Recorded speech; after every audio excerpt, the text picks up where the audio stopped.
Frank, I thought the opening segment on tonight's Dynamite in Atlanta in this venue was one of the hottest opening 15 minutes that I can recall in a while. I thought it brought an energy and a vibe and an atmosphere that has been not non-existent, but not very frequent compared to the early months and early year of pre-pandemic, I guess, of AEW Dynamite. And I thought it added to the sense of Will Ospreay being really over. And I thought Kenny Omega gave one of his better babyface promos in AEW. He's still Kenny, but it seemed like he kind of knew what he was going to say, mostly got through it, made a point, had a journey, didn't meander. It sounds like faint praise, but like it was sort of what I think Kenny needs to lean in on, which is, it's Kenny. He's not going to be, he can't not be Kenny, and you don't want him to be phony, but he's got to prepare, and he's got to know what he's going to say and kind of get to the point. I thought he did, and then you had Ospreay and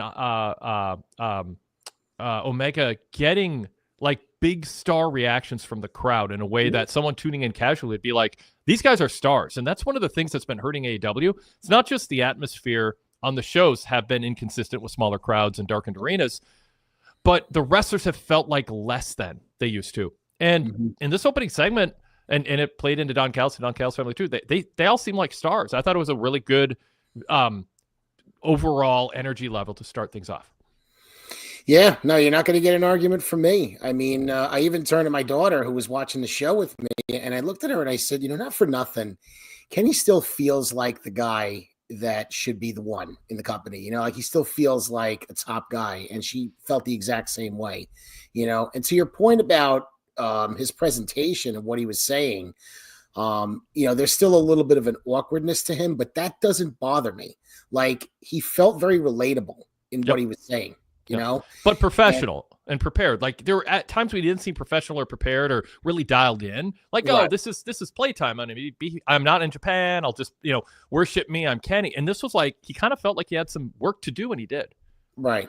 And there was an actual focus. There was an actual focus on the match, which is what you want. I mean, you want to get people hyped for the match in a week and a half. And I think they did a good job with that. I mean, it's not a perfect line. I mean, I think we can go back and probably criticize a couple of things about how they got there. But, ultimately for me personally, it's, this match is taking place. These two guys were, pretty strong rivals before.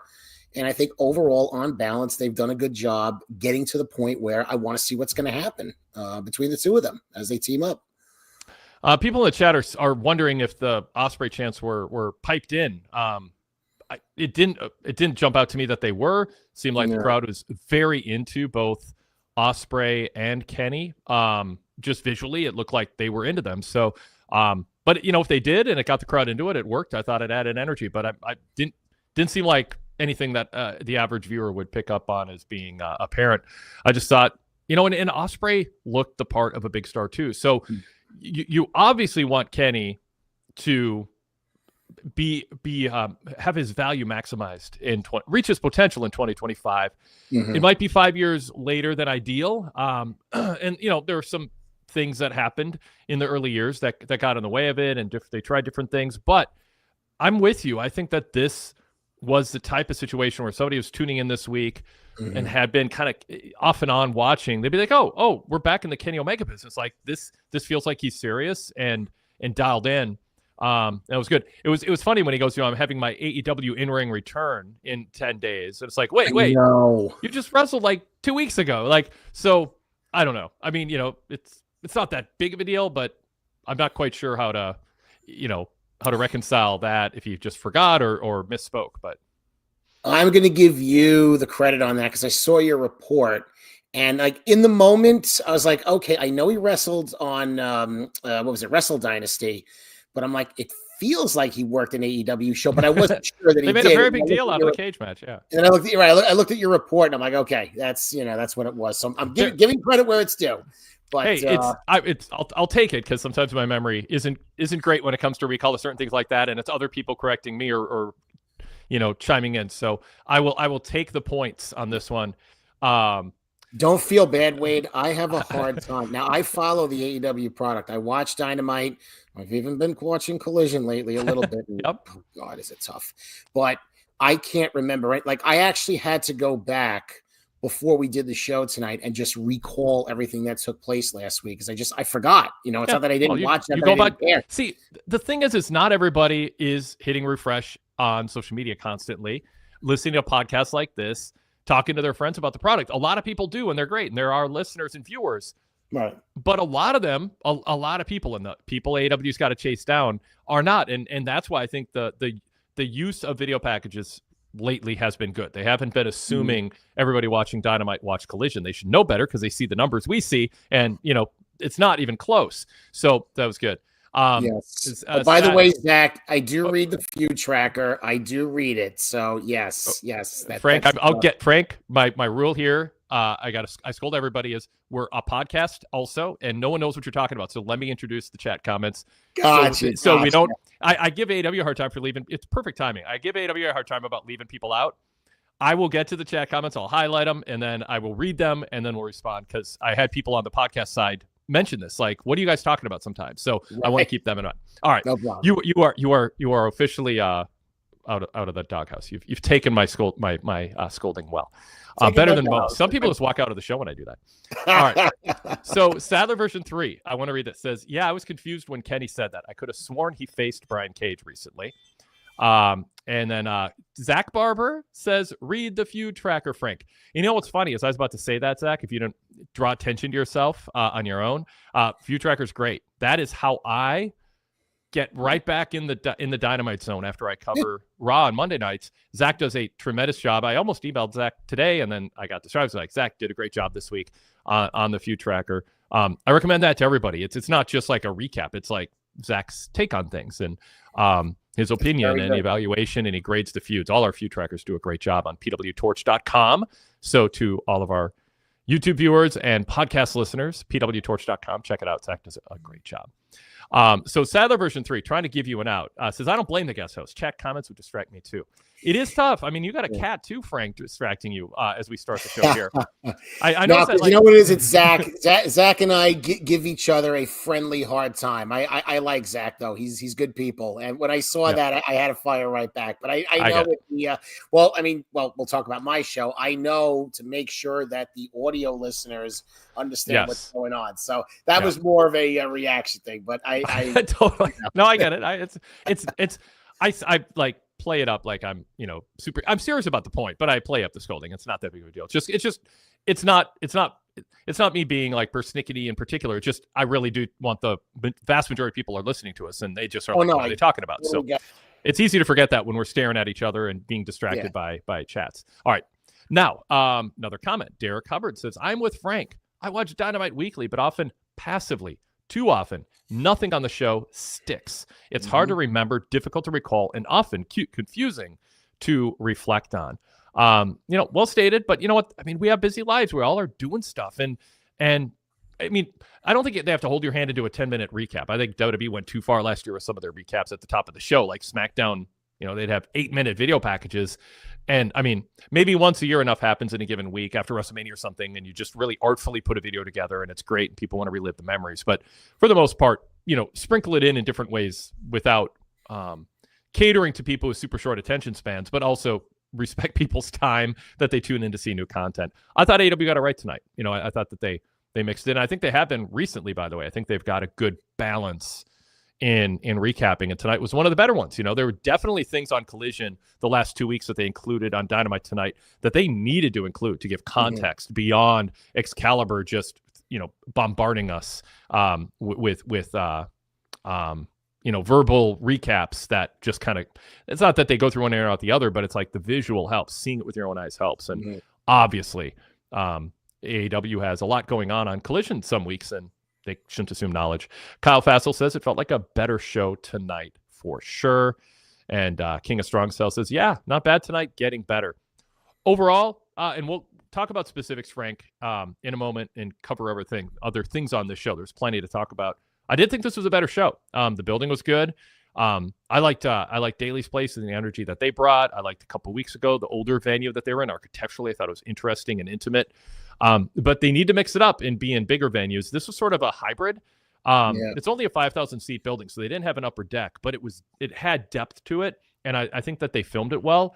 And it just every week looks different right now, and that can be an asset if they film it right. And we'll talk in a moment too about the hot opening, as Taz said, we call it, little jargon, acknowledgement of the industry jargon by Taz.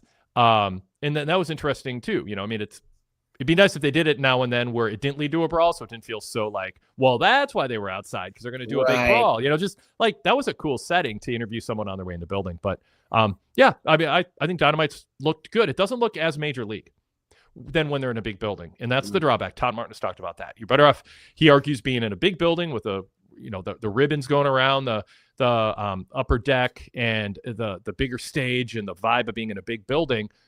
And you can darken the arena, and AEW got really good, and I give them credit for this, filming the crowd they had, even if it was 4,000 people in a 20,000 seat venue. However, you trade a little bit of that. There is a trade-off, but there's something about the intimate energy that I think comes through in some of these smaller venues. And it seems like, okay, it's not the biggest building, but it feels like they left some people outside unable to get in. And if you can give out that vibe, that's good. Paul Heyman talked to me way back in the 90s about ECW, and he's like, I always want to book smaller venues than I with fewer tickets than I think I can sell, because I want there to be a sense of demand. And that when you show up, we're not selling tickets for half price. We're not handing them out to try to get you in the building. I saw Alice Cooper in Vegas once by complete accident, because a guy walked outside the Aladdin and handed me a ticket. And I was like, okay, thanks. And I'd wandered in and watched with 200 other people in a 4,000 seat Aladdin theater. It was totally terrible crowd, no energy. And I stayed for 15 minutes. I said, well, no, I've seen Alice Cooper. And then I left. But another time in Vegas, by the way, this back in the late 90s or 2000, I waited outside a nightclub, and they had a line in the red rope, and they made me wait 5 minutes, and then a few other people gathered, and then they let us in, and there was nobody in there. They just wanted to create the perception that there was a wait, so more people would get in line thinking this must be a hot club. So I use the Heyman example and the Vegas examples as there's something about AEW if they book buildings and pack them, and they didn't. This place, they could have had 3,500 plus in it, even with the staging, and they only had about 2,500, but it looked good. If you can create the perception, we're turning people away at the door. Next time we'll go to a bigger venue. I think that's better than having. I think it's better having 3,000 people in a 5,000 seat venue than 5,000 people in a 20,000 seat venue, perception wise of your product. But they got to film it well, and they did this week, and they have recently. So to me, this is a differentiator with AEW, and it has some positives, has some negatives. Yeah, I'm okay with it. Your thoughts? I mean, I think the time I went to the Dynamite in UBS in late 2021, there were a great number of seats empty. And I'm thinking, this is not good, And even at Forbidden Door, you and I talked the next day, there was some empty seats. So, yeah, I'm generally with you. I'd rather, you want to have the bigger building because you want to sell more tickets and you want to get more people coming. And that might be an indictment on the product. If you can't get, in a 10,000 seat building, you can't fill it.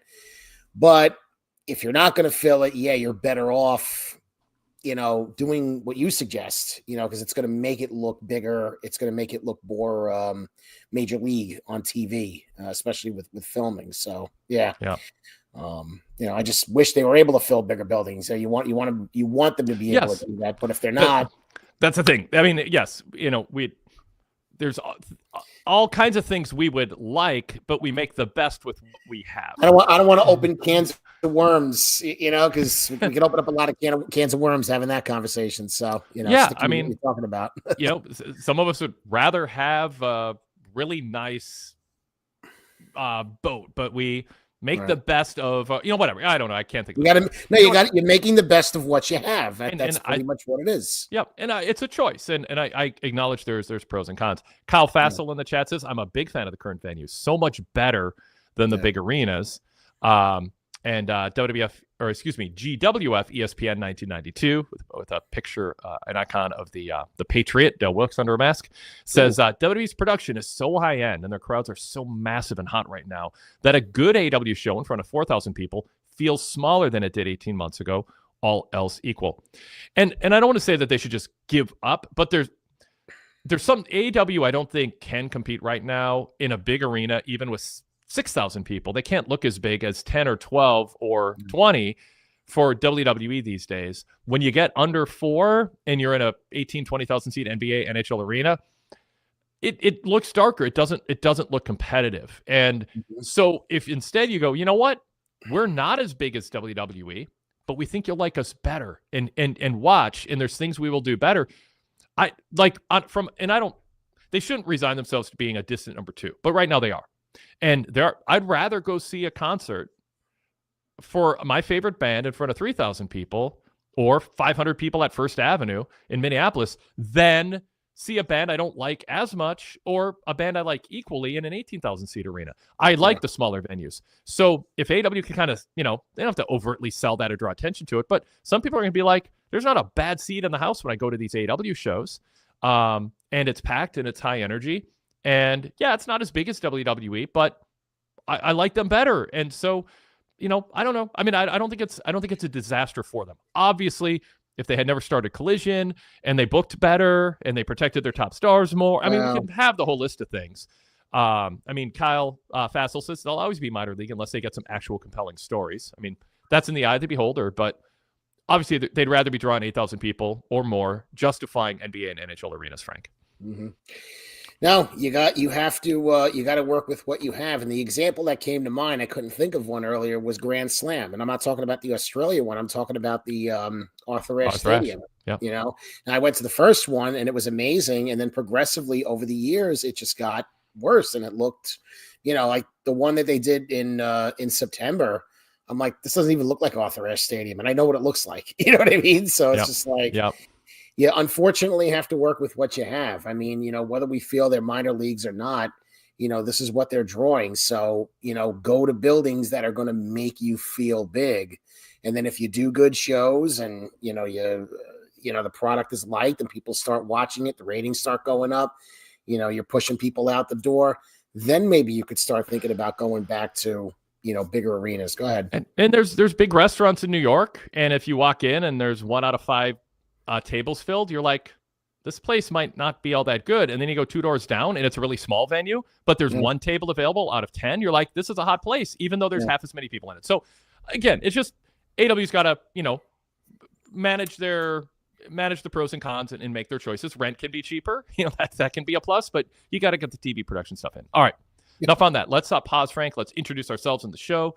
And then we'll get to other topics on tonight's episode of Dynamite. We're hoping to hear from Chris, who attended in person. He's got a long ride home, but we might have an on-site correspondent who can tell us more about the atmosphere tonight compared to his recent WWE visit. This is the Wade Keller Pro Wrestling Post Show for Wednesday, February 5th, 2025. I'm Wade Keller, host of the show, editor, publisher, and founder of the Pro Wrestling Torch Weekly newsletter and the website, PWTorch.com. We just put up Collision ratings earlier today. With some, comparisons to where they were a year ago, although now they're on Max, so that distorts the TNT numbers a little bit.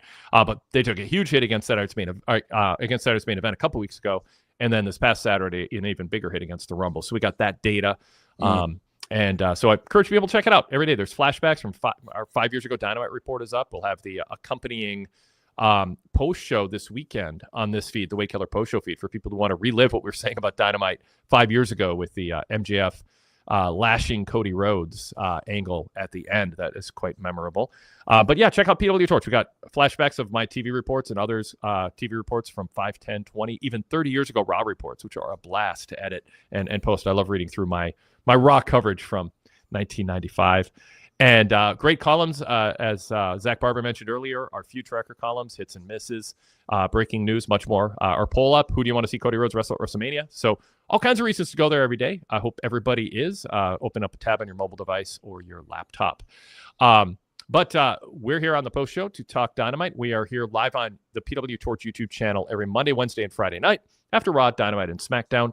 I encourage you, if you haven't yet subscribed to our podcast feed, because that does include the aforementioned flashback shows, like the 5 years ago Dynamite post show. We're also running, and these are so fun, the 15 years ago original call-in shows we did on Blog Talk Radio back in 2010. I almost said 1990. My math was like, what?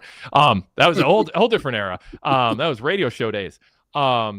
And so we're running those, and that's a blast. I get caught up listening to what we were talking about 15 years ago, and it's fascinating. Some of the same things we're complaining about, and then some things that aren't a problem anymore that we aren't, lamenting, and the different people who are still around and in the news, and other people who are long gone. So I encourage everybody, search Wade Keller on your podcast app and subscribe to both the red logo show, which is our post shows, but also the blue logo show, which is our main podcast feed. Those are never on YouTube. It's audio only. That includes the flagship, which yesterday featured Pro Wrestling Torch's own Rich Fan as my co-host. We delved into a lot of stuff, including the latest on the Janelle Grant updated lawsuit against Vince McMahon and John Laurinaitis, and the updated Ring Boy scandal.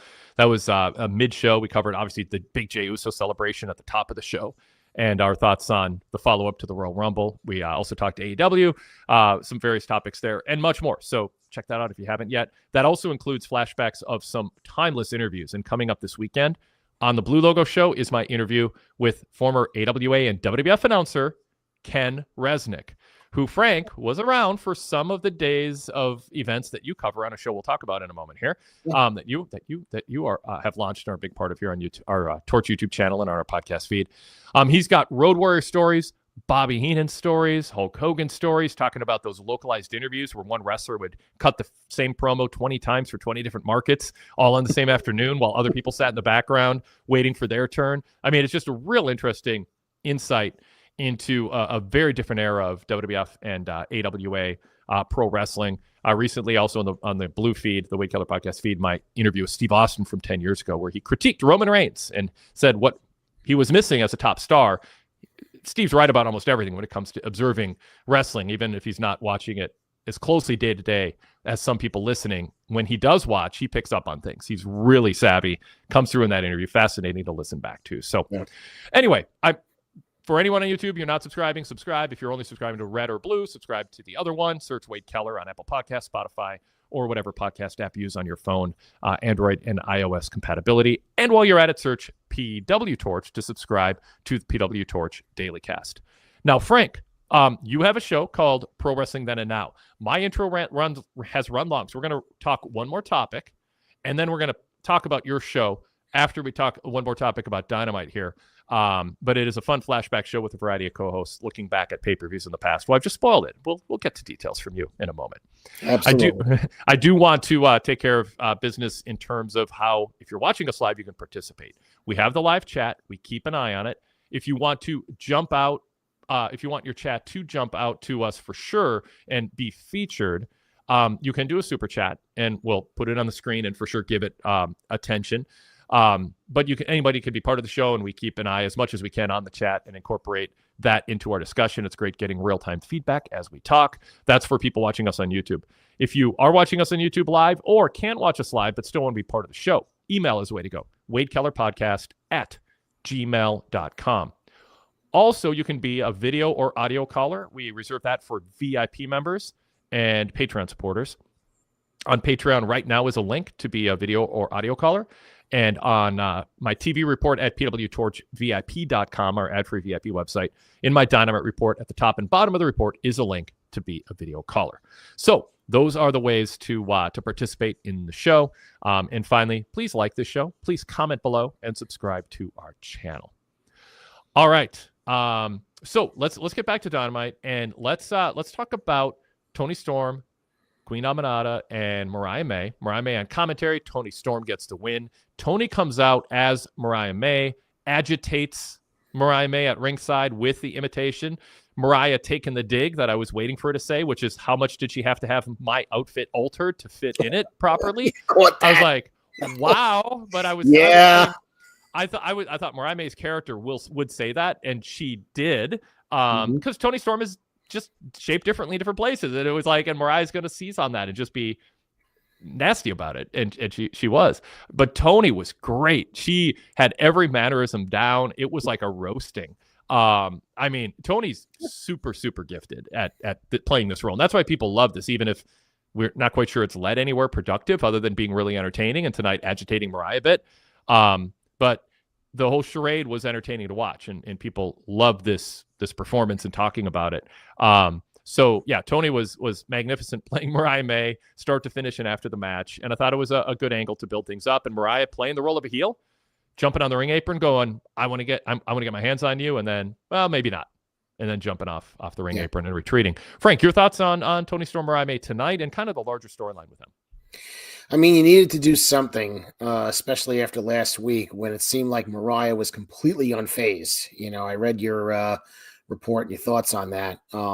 They needed to do something, and I thought they did something really smart. You know, I thought that coming out looking like Mariah was great. You could see Mariah was like, and I don't know if you caught like the mannerisms, but she was like shaking, like her hands were moving and stuff like that. Like she was really playing it up. So yeah, I thought they did a nice job. I picked up completely on the she had to have the dress altered comment. I thought that was great, you know, because I mean, Tony is a little bigger than Mariah. These are facts, you know, it is what it is. But yeah, I thought it was great. And I actually like that they didn't have any physical confrontation. Like, save that for the match. You know, I mean, too many times we see upcoming matches, we see the competitors get physical. And I like that they held it off. You know, I like that she jumped up and then she went out, she grabbed the title, she was flustered, and she walked away. That's what needed to happen. She needed to be shaken up, especially given what, you know, happened initially on Collision. So, yeah, I you know, sounds like I'm repeating what you're saying, but I'm in, you know, those are my thoughts. I'm in total agreement with you. When you disagree. And if you agree, don't apologize. Sometimes, you know, we're in sync. Sometimes because we're right, Frank. That's why we're in sync. We're right on this one. The chat room is alive with comments on this segment. Yeah. And I want to zoom in on this. Kyle Fassel said, Mariah is great. She's very believable. Yeah. San Francisco Niners fan 23 said Tony looked good as Mariah. Zach Barber said it's scary how much they look like each other, especially when they dress like each other. And then King of Strong Style said, I wish Tony did this before letting people know she was acting. Fair enough. I mean, there's room for critique on how this has played out in recent weeks. One thing I just thought of, Wade, I'm sorry not to interrupt you. The match did go a little long. The match did go a little long for my taste. I mean, you know, with Queen Aminata, like, and that's the thing with AEW. We could say this about a lot of things, but, you know, going, what did they go, about 10 minutes? And I think they had a commercial break in between. I mean, I don't know how this is making Tony look like a threat to Mariah May when she's going even Steven and Queen Aminata is getting near falls. That's the one part I would have cut out. And I think they might have lost the crowd with this. I don't know about you, but the crowd didn't necessarily pop for the imitation. Did you pick up on that, or, you know, did I mishear it? I didn't pick up on it either way. I didn't notice either way. I'll go back to the chat comments here because there are so many people loving aspects of this. And we'll get into that topic because that's coming up in the chat here. Kyle Fassel says, Mariah's next level. You believe her character. Not many people have that ability. I'll get to that in a moment. And then Anthony B says, Tony and May are the best. Sadler version 3 says, Tony's so much better than she was in WWE. Great to see she found her footing as a character. And then Zach Barber said, that, Wade, is how you rattle a sociopath. And Zach's argument about Mariah not selling last week is, you know, she's a sociopath and she wouldn't want to, you know, sell, or she just wouldn't be phased. But Zach is saying imitating her is the way you get at her if her character is a sociopath. Sadler version 3 says, yeah, this is how Mariah should have sold the segment last week. Right. Kyle Fassel says Mariah's facials and reaction on commentary were great. Goodfellow 1422 says Tony's making great art right now. A heck of a run. And then Derek Hubbard gets into what you're talking about, Frank. So we'll weave into that. It started off hot, unfortunately became just another match. The heat of the match died. A quicker match with less focus on the wrestling and more focus on the angle would have been better. And Sadler version 3 added, agreed, Tony should have steamrolled her. It was 8 minutes. It wasn't, 8 or 9 minutes. It wasn't super long. But they wanted to get a commercial break in, you know, because they think it draws. And so if you have a 3-minute break, you got to pack 2 minutes on both sides or 3 minutes on both sides for it to not, you know, be jarring, just ending suddenly or going to a break too soon. And that's why we get these longer matches. It's just a formatting thing because Tony loves these double box breaks. And Sammy Guevara's not around to hold up signs. So they got to do something to fill it. And so this is the way that they are choosing to do it. Zach, though, says Tony should have faced an enhancement talent match, would have been quicker. Well, no guarantee it would have been quicker, Zach. Maybe enhancement talent, they would have gone 12. Who knows? But anyway, I don't care about the enhancement. I mean, just go quicker. I mean, I'm fine with it being Queen Aminata. It's just go quicker, just get it over with and get the focus right to where you want to be. And that's the face-to-face between Mariah and Tony. But, at least we got there and at least she was rattled. So what needed to be accomplished got accomplished. This was part of the overall theme of the show, which was, they did hype, we'll get in MJF and Dustin Rhodes in a minute, but they announced that match for next Wednesday. But most of the hype is for Grand Slam Australia, which will be going live after the NBA All-Star festivities a week from Saturday night. So they're going to have the NBA audience as a lead-in and then go into this, Australian atmosphere, which should be great. Hopefully it is, with a loaded lineup. And so I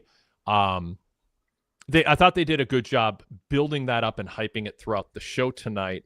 And obviously Tony Storm Mariah May is they're trying to hit a crescendo leading into that. So, what did you think of the kind of overall build for Grand Slam tonight, and what grade would you give AEW for doing what needed to be done to let people know this is an event, it's big, and it's coming up a week from Saturday? Oh, excuse me. Overall, okay. I mean, we just talked about the Tony Mariah bit.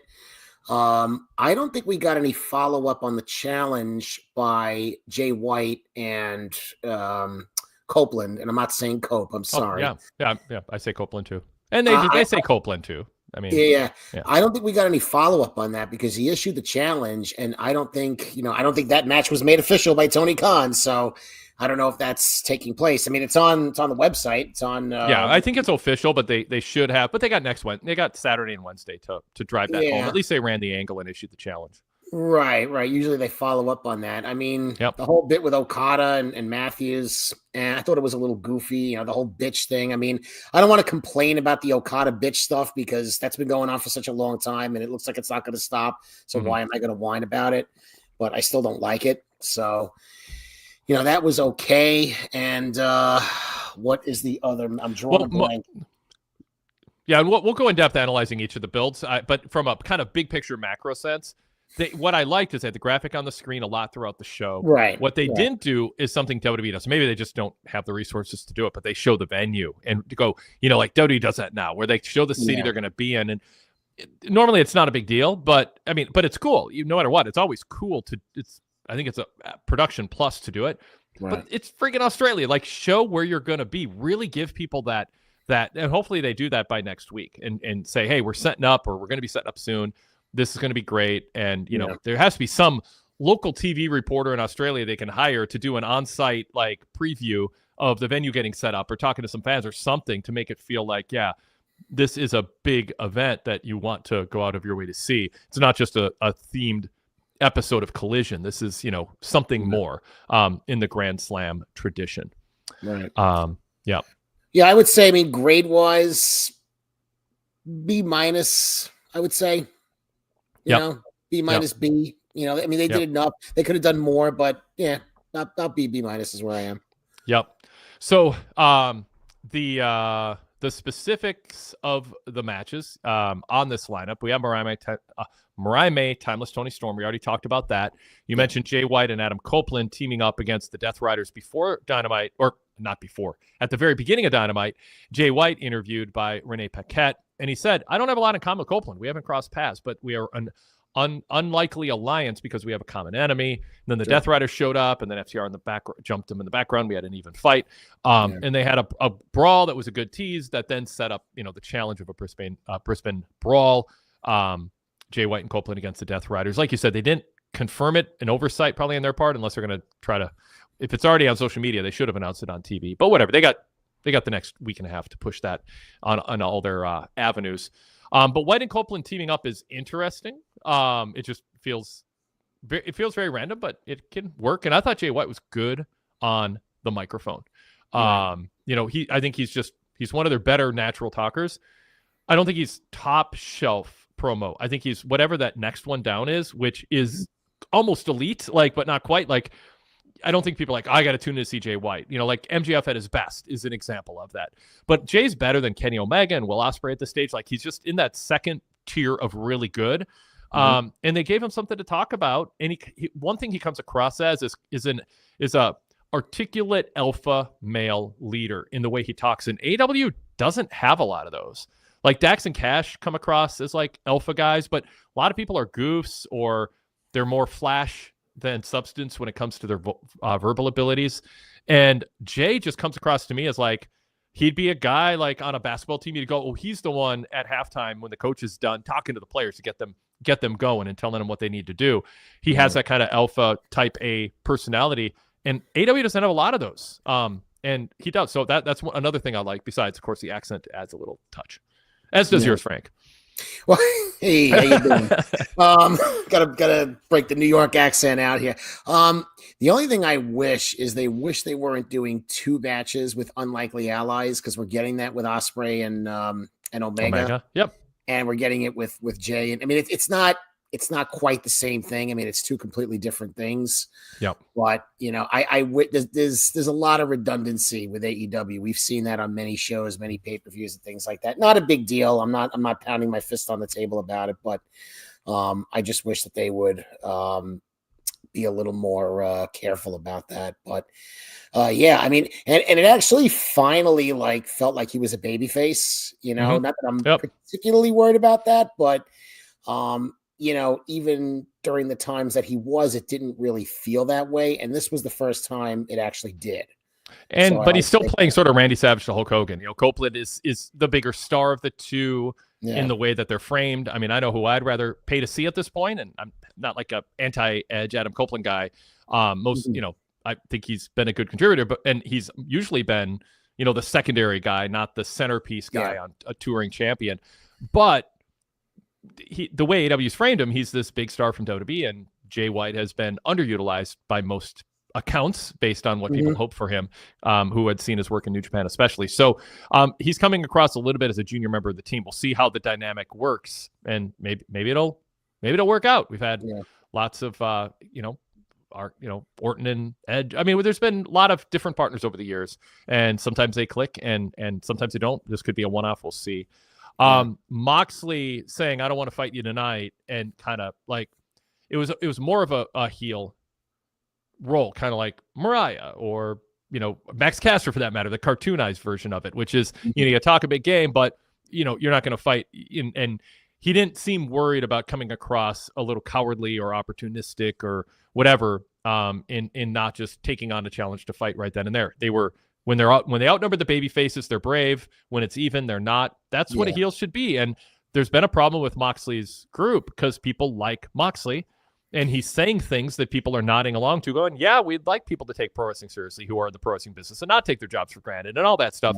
So it's been a weird journey with the Death Riders to get a solid crowd reaction. But he did some little stuff tonight that is just timelessly what most heels should do, which is talk a big game, but not step up unless they have a numbers advantage. And that's what he did tonight. So I thought that was good too. It's kind of contradictory though, because Copeland would be a guy that Moxley would want to see in AEW. I mean, his whole point is that, you know, guys aren't taking it seriously and things like that. Well, Copeland is one of those guys that does take it seriously. I mean, he eats, sleeps, and breathes wrestling, and he has his whole life. So it's kind of contradictory to what Moxley's mission is. So yeah, it is. You had to think of everything to make Moxley's mission work as a heel group, because it's a babyface mission. What are you going to do? Then if you define Copeland as fitting the definition of who Moxley is going after, you're hurting your baby faces and making Moxley the babyface. So it just wasn't, it was Moxley venting and wanting to put it on TV, but I don't think it ever was fully translated to a storyline that made sense on TV. Yeah. Yeah.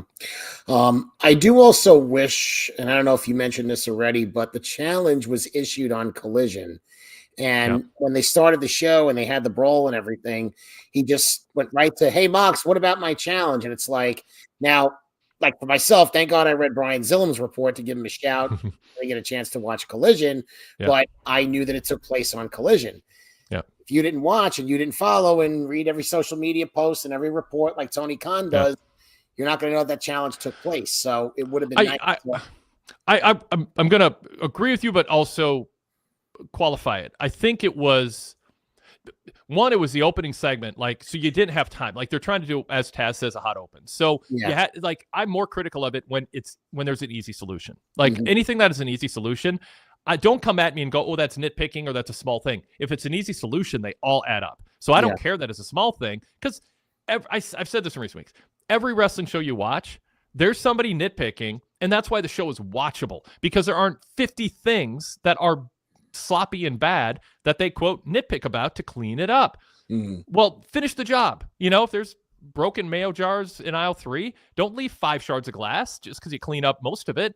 So when I pick on like the production stuff and this details, yeah, it might be small, but it's not like they're not attending to those. They're not tending to those things. Otherwise they are, but they're not finishing the job a lot of weeks. And a lot of the time, it's your point, Frank, that they bring something up and they should have recapped it first. Sometimes they get it out of order, which I know there's even people in AEW who are like, yeah, we do that sometimes. It's last second. Well, hold on, Frank. But, yeah. But with this segment, I want to give, to your point, I think Jay did a good job, but could have done a better job putting in context what he's referring to. I don't think the average viewer couldn't have connected the dots of what happened. I issued a challenge. Do you accept it? He kind of restated what it was. And because it was at the beginning of the show, I think he should have done a little more, knowing there wouldn't be a video package. But I don't think this was an egregious example of it, because I think the average person watching goes, oh, Jay must have issued a challenge to Mox. You didn't need to see a recap of it to know it was implied based on what he said. Yeah. The problem is they do so much of it, you know, that it sticks out to me, that if they didn't do so much of it, I might turn around and be like, all right, that's an oversight on their part. You know, opening segment, to your point, whatever, you know, not a big deal. But they do a lot of, hey, you have to know the handshake and you have to know the code word, and, you know, you have to know what we're talking about in order to understand what's going on. So that's really more, it's more of a big picture point that I made than anything else. Yeah. But I think it's a productive conversation to say there's times when you can't easily fix it, and that's forgivable. So be sure you do it every other time. So you're not doing it a lot. Michael Frazier in the chat says, maybe I'm in the minority, but I still feel like AEW shows are a bit all over the place. Frank, that is an issue. You know, I mean, sometimes they literally will announce a match in segment 5, and then they'll have a wrestler challenge someone to that match in segment 7. And if they've already announced it, you know, like, and it's live. Yeah. I mean, that there's been glitchy stuff like that. I mean, wrestling shows are all over the place, almost by definition. I mean, you want a little sense of chaos, but you want, at the end of a show, for people to remember, like, really well, like 2.5 things is the old thing that, you know, Kevin Dunn would, you know, I heard Kevin Dunn would say, you know, we want, Vince, what are the 2 things we're going to get across? And if someone remembers a 3rd thing, what is it going to be? Everything else is just filler and laying a foundation, or it's primer. And that's for the 80% of the audience who aren't just photographic memorizing everything that happens. They know to reach a big audience, you got to decide what are the 2 main things. If there's a 3rd thing people remember, what is it? Everything else, we're just entertaining people ephemerally or laying a foundation for something in the future. But so you don't want things to feel all over the place where nothing sticks. And I think that's the point that he's making, Frank, is sometimes nothing sticks. Well, I can tell you, not a lot really sticks for me. As I told you, I have to go back and I have to read previous weeks just to remember what's going on, because a lot doesn't stay with me. And it's not like Tony hasn't hired. I mean, hasn't he hired people in the company? Didn't he hire like Will Washington? Didn't he hire like, you know, people on the writing team and things like that? You know, people that can help him. And it still feels like he's got the show, or he's carrying the show on his back and he's doing all the writing, or he's doing it at the last minute or whatever. And he's not really, you don't have people looking at, you know what, I'll give you an example. I was texting I was following Sean Radican, and, you know, we were texting a little bit, you know, that opening segment with, that wasn't the opening segment, but the segment with Ospreay and Omega, it felt like Ospreay was introducing Omega for the first time as his partner. Like, if you go back and you watch it, I got that vibe, like, we already know you guys are teaming up, so why are you making it seem that way? And then the way Callis came across when Omega was talking about the match, it was like Callis just heard it for the first time. And it's just like, wait a minute, this seems like it should have taken place like a week ago. You know what I mean? Like, go back and check it out if you missed it. But those are some of the things that a writing team, or not necessarily writers, but assistants, whatever you want to call them, can pick up on and say, hey, you know what? Clean this up, clean that up, have this person say this, have this person say that. And those little tweaks might not make the show feel like it's all over the place. I'm sorry, it was Michael's point. Yeah, it's I agree with Michael. I've said recently, I think AEW often looks like the first draft made the air. Yes. Yep. And there's talented writers who submit content to PWTorch over the years, but it helps to have someone look at your draft, and I can tell when someone sends me a first draft or when they've read it. Like when they've actually read it, because and sometimes you're in a rush, you don't have time, whatever. I get that, but I'm just saying you can tell the difference between a first draft and something that's been gone over a few times, or at least one other time. AEW sometimes looks like they rushed this out and no separate set of eyes looked at it. And it shows, and that's why WWE shows have more polish now, because Vince McMahon isn't around to change scripts at the last second on a whim. Because there are all kinds of reasons that he did that. He's a little crazy. He liked chaos. He changed his mind. All kinds of things. But, and he didn't remember, that what he had said, so he pretended he was changing it, when in reality he just didn't remember what he did. All kinds of things can happen that lead to changes and last-second changes. Paul Levesque doesn't do that now. It's you don't hear that happening very often anymore. So, just more, more people putting in the work, but you have to give them a window of time too. You can have the right staff, but if you don't give them time to actually do it and then make changes and communicate to the wrestlers and one change can have a cascade effect that screws everything else up. So you really have to have, but it's just something that should get better at as time goes on. And I think they're better now in quite a few ways than they were a few years ago, but there's still room to improve. And you get those eye rolls, you get people watching that are like, this makes no sense. That makes no sense. And you know what happens? They tune out. They don't tune in the following week. And, and they don't know why. They just aren't compelled. There's TV shows I start and I don't watch them again. I don't think about why. I watch something else instead. Right. You know what I mean? Like people think, oh, wrestling fans aren't thinking about that stuff. No, it's not the people who are for sure watching every week, no matter what you're chasing. It's the ones you got to earn their time. There's so many other things on the air now. People don't know why they don't watch. They just don't feel compelled to watch. It's the reason you drive by some restaurants that you used to go to. You don't necessarily think about one bad experience. It just wasn't, the food wasn't hot. The restaurant wasn't clean. The service was bad. The food isn't what it once was. It just sort of adds up and you're like, I want to keep driving. That's what AEW needs to do, is have a high quality, refined product that looks like, it's not a first draft. And people just will feel like they want to stop on Wednesday nights and watch it. They won't think that hard about it. They just will. It just takes it's a lot of unsexy things you got to do to get there. It's not as sexy as, oh, I'm Booker of the Year, or it's a 5-star or 7-star match. It's elbow grease stuff behind the scenes. It's putting in the time anonymously without social media feedback that can over time lead to retaining and building an audience. Stop spending your time on social media, Tony, and start spending time with people who can help you with quality control and polish these little things up. So that way people tune in and are like, oh, wait a minute. I got to watch this next week. I got to see what happens. That's the whole point. Yep. 1 million viewers, 900,000 viewers, 800,000, 600,000. There's a reason these numbers are going down every year. Yep. Absolutely. All right. One more comment that I'm going to throw to you, talk about wrestling then and now. Michael Frazier adds, it's because a lot of storylines don't have a consistent beginning, middle, and end. Yeah. And that's part of it too. Like over time, what you want as a viewer, you want to feel like when I invest in something, there's a resolution and I feel satisfied. And then there's this other storyline overlapping it that hasn't resolved yet that I'm going to tune in to see resolved. And then there's another storyline starting up at the same time that 2 weeks or 2 or 3 or 4 months from now will resolve itself. And you want to have that overlaps. A lot of things come to a head at pay-per-views and resolve, but you also want to have ongoing stories. People have to have a sense that they have a conclusion. It's why the NHL doesn't have ties anymore. I went to hockey games in the 1980s as a little kid, and games would end 2-2 all the time. And it's like, to me, that's like what people want with these shades of gray matches with two characters and teams facing each other who you sort of both like, but they say enough bad things about each other. You don't really root for one or the other. It's like a neutral site NHL game. yawn unless it's like, the two great teams in the playoffs or something. And in the NHL, they used to have ties, and you walk out of the building going, well, what did I just spend 3 hours doing? And then they did overtime for 5 minutes, and ties didn't get resolved in 5 minutes because there's not a lot of scoring in the NHL. So that didn't work. Finally, they did shootouts. So, and 3-on-3. So you do 3-on-3 instead of 5-on-5, more likely to be a goal. It's still earned. If that's a tie, then we go to shootout, which is exciting and fan-friendly. Some, purists don't like it. I get that.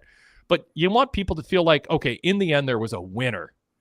And that's what people want. They want resolution for their time invested. And that's why Triple H, Paul Levesque's finishes, I wanted to be a Brave Booker often and give us conclusions. That's why people who watch AEW want finishes and not distraction finishes that WWE did for so long. So really good point from Michael, which is you want a beginning, middle, and an end, and you want a satisfying end. I don't like when WWE does a match finish and they go, the ref threw it out. Actually, AEW does this too. I think Excalibur said it a week or two ago. Oh, the ref just threw out the match. It's like, no, somebody interfered on behalf of someone else. It was a DQ. The other person should be the DQ winner. You didn't throw it out. And so understand why there's double DQs or no contests, and then differentiate DQs. Give people the satisfaction of knowing there are consequences to actions. And way more often than not, a finish where there's a thrill of victory and an agony of defeat visually in front of us in the ring. And by the way, also at the end of feuds. You got to have somebody win. Jey Uso won the Rumble. Cody Rhodes beat Kevin Owens. You got to have that. Right. Okay. Couple of things. I was in the minority. So I was old enough to remember ties. I was in the minority. They didn't necessarily bother me. As long as the game was good, I was fine with that. Were you giving star ratings to hockey games, Frank? Right. That was a 4-star hockey game. I don't care if it's a tie. They were great high spots. Let me tell you. And then I'll tell you this. I'll take a good hockey game that's a tie over a 4-1 blowout that my home team loses. That's a little more exciting, or a little less exciting, I should say, because of it. Yes. So you're right. But there's a reason they're doing 3-on-3 and shootouts, because people want a winner and a loser. Yeah. Right. And the other thing on match endings, it used to bother me if it was a crappy ending. But when I got that announcement, the winner of this match, as a result of a disqualification, whoever, at least you got that announcement and you got the certification for what happened in the match. Mm-hmm. Maybe you didn't like it, but you got an ending. It used to drive me bonkers in the last 20 years when on Raw, SmackDown, whatever, they'd wrestle, somebody would interfere or something would happen and they just go to the next thing. It's like, wait a minute, what happened to the match? Exactly. Yeah. People, just say what the official decision is. Put it on the screen, announce it. Yeah, totally. Frank, you've got a podcast called Pro Wrestling Then and Now. People can find it here on YouTube. Because we have our on-site correspondent joining us and I waited so long, let's go to him. We're going to plug that after we talk to Chris, because I don't want to take up Chris's time because it's past 11 his time. Absolutely. Yeah. Chris, by the way, Sadler version 3 says uncommon opinion, although like Frank, I like ties and draws. I hate games ended by gimmicks. There is skill associated with shootouts, and teams have to adjust in the NHL to having good 3-on-3 players and good goaltenders who can play well one-on-one versus in the chaos of a game. That you have to adjust your roster and skill set accordingly. It's a gimmick, but it's a gimmick associated with skill.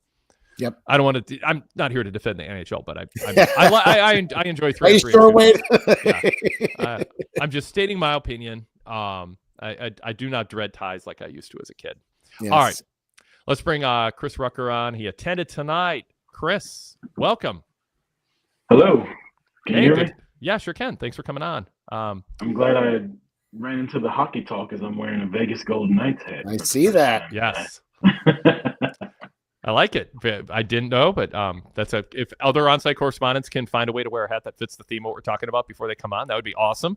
Happy coincidence this time. So Chris, we talked earlier about the venue. And thought it looked really good on TV and was high energy. Some people are speculating that there were Ospreay chants piped in. Tell me about the enthusiasm of the crowd. Were there any piped in chants? Talk about the energy in the building. So I'd never been to this arena before. Probably fit 2,000 to 2,500 people in there. Once everybody got there, the only empty seats were right by the hard camera, like underneath that little section right there. Everything else was full. Yeah. There was no piped in Ospreay chants. Like the crowd was loud, the crowd was into it the whole night. There was a couple chants they probably should have bleeped out, but the crowd was into it. There was nothing piped in tonight. And Omega coming was a surprise that we didn't know was going to happen. Ospreay we were excited about Ospreay. He was the first guy out there, but then I can't think of the guy he fought from Aussie Open.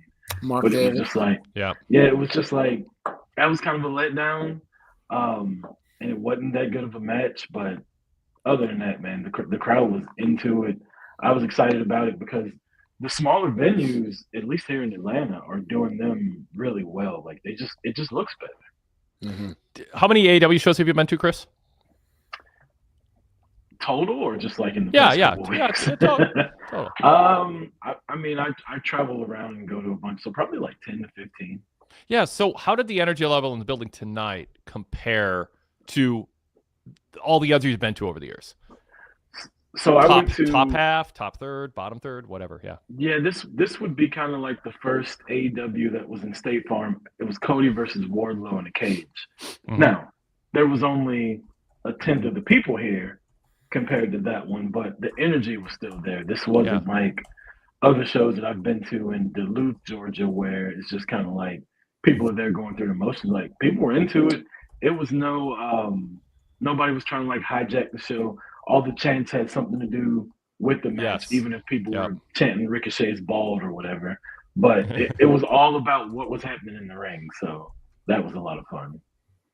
Yeah, it struck me that this was a return of better energy, not just like we're happy to be here, but a reaction to what was happening in a way that you as a booker would envision if what you're doing is working, the crowd would be doing. In other words, like you said, not going into business for themselves, not, trying to be cute or insider, just genuinely reacting to the baby faces positively, genuinely booing the heels, reacting to the spots as they were designed to get a reaction. It felt like a crowd that was into the product as it was being meant to be presented and interpreted. Yeah, so I obviously, I talked to you last Monday about Monday Night Raw, and then I went to NXT the following night at Center Stage. I would compare NXT more to AEW than I would WWE, right? Mm-hmm. The NXT crowd, it was the women's main event for the tag titles.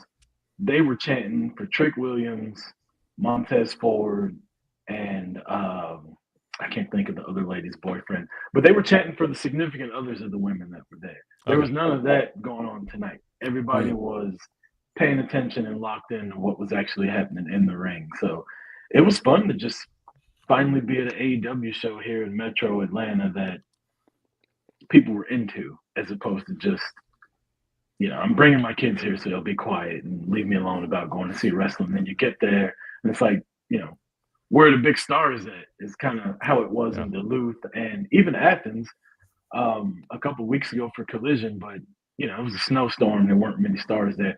There was star power tonight, which was a lot of fun. Who owned the crowd better, Kenny or Will Ospreay overall? I know they did different things to a degree, with Ospreay having a full-fledged match, but like they're not, I wouldn't say debate, but just a conversation is, should AEW be in the Kenny Omega business for the next year or two, or does that get in the way and delay making it clear Ospreay is the guy and Kenny is now more of a special attraction legend, but not the centerpiece full-time world champ level guy? So yeah, kind of compare the two, seeing them side by side tonight like that. In my opinion, and I don't want this to sound disrespectful, but Kenny's kind of like a progress stopper to Ospreay. Like if you're just the way Kenny kind of looked and came off tonight, it was like you can see he's on the downside of his career as opposed to the upside of it. But Ospreay comes out and he's just like all over the place, and he's just full of energy and this youthful exuberance, I guess. And Kenny's just kind of like, hey, I'm Kenny.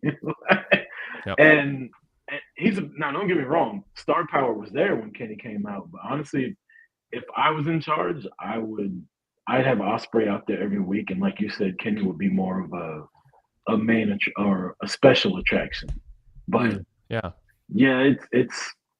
it's kind of night and day with those two. Seeing them in the ring together tonight, like it was it was good seeing them both, but you could definitely tell like one is ready to take over and the other one is just kind of like, I've done it already.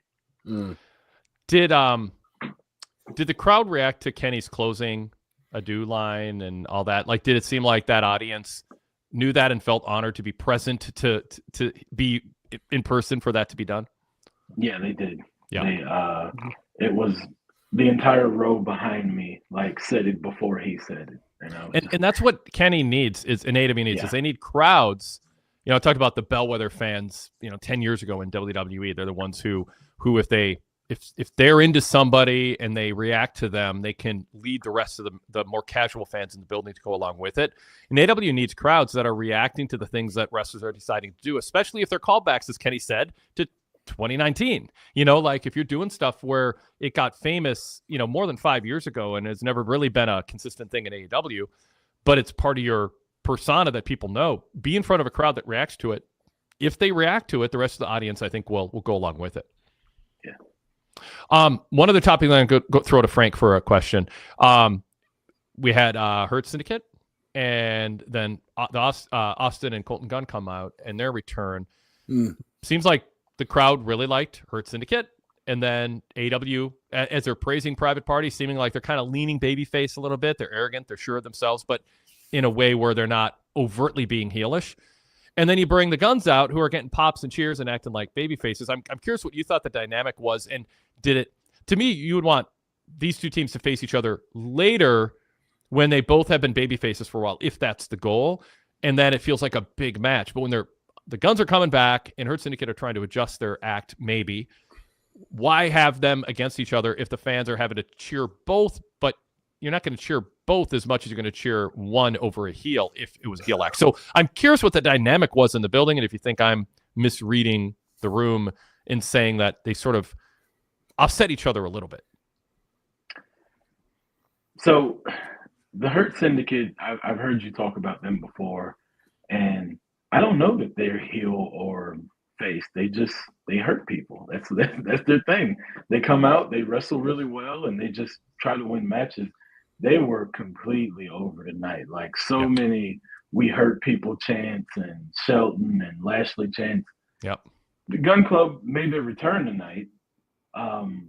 So, they're going to get a reaction regardless of who they come out against.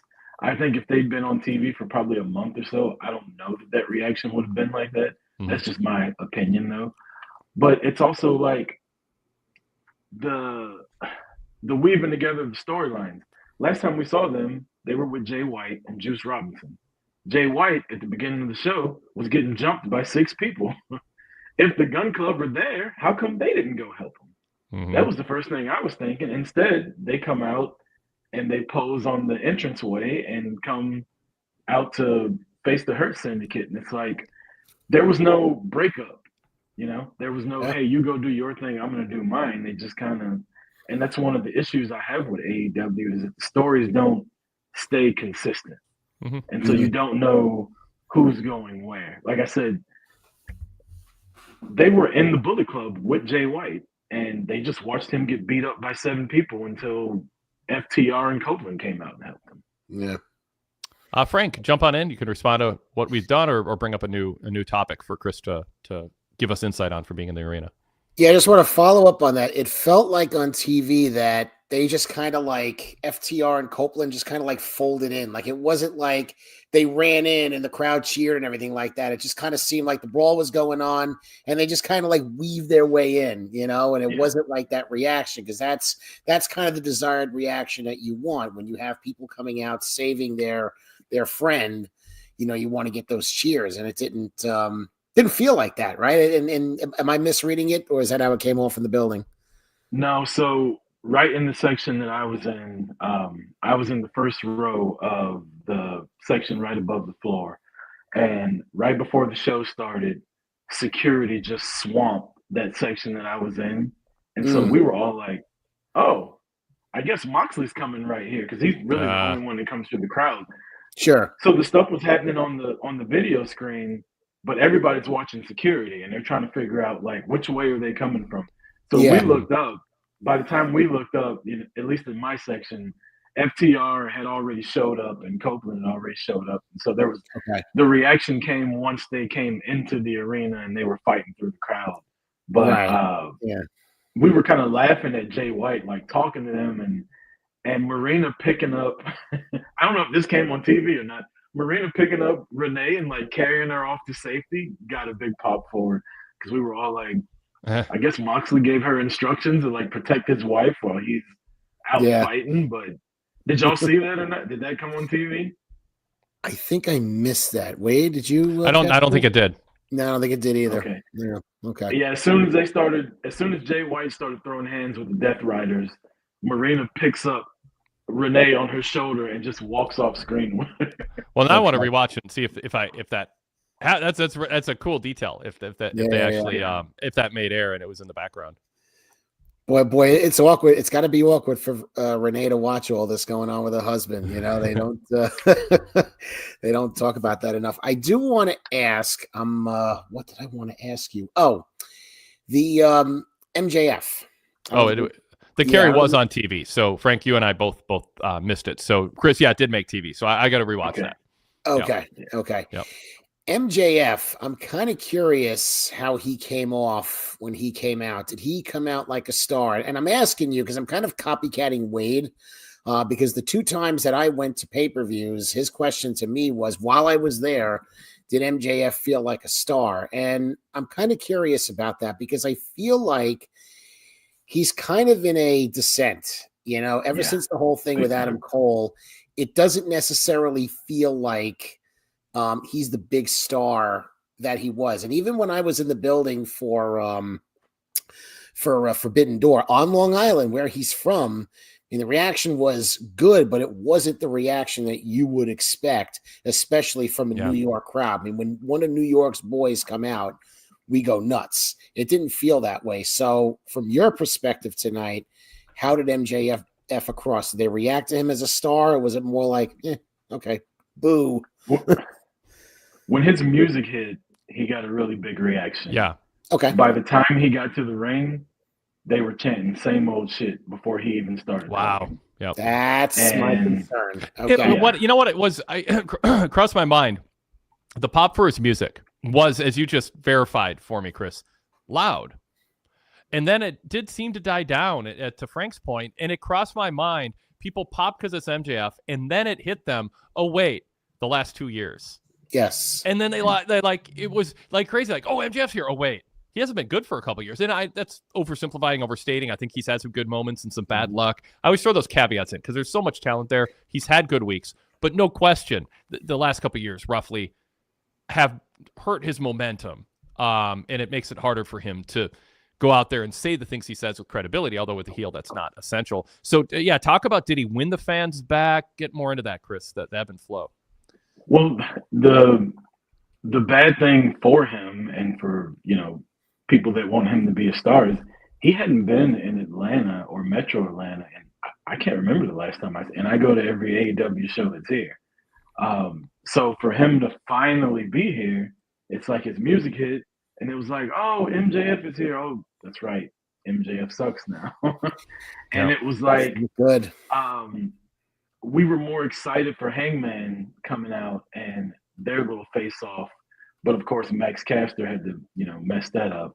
And then when Dustin Rhodes came out, it was just kind of like, this is worse than Jeff Jarrett. Like, I would have rather Jarrett came out, And those are fighting words for some people.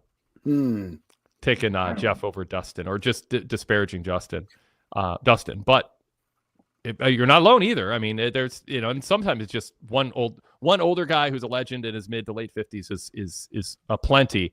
They're obviously using Dustin as a vehicle to be the sort of gatekeeper to get to, Jeff and stand up to Jeff. So, yeah, but it's, I just feel like you could be doing so much more with MJF, especially when you can see like that he's cold right now.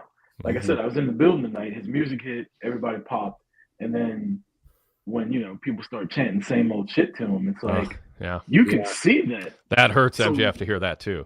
I mean, so why are we wasting him on Jeff Jarrett and Dustin Rhodes? Like, these guys should be on AEW Dark or whatever doing their thing if you want to keep them around. They shouldn't be going up with one of your top younger stars. And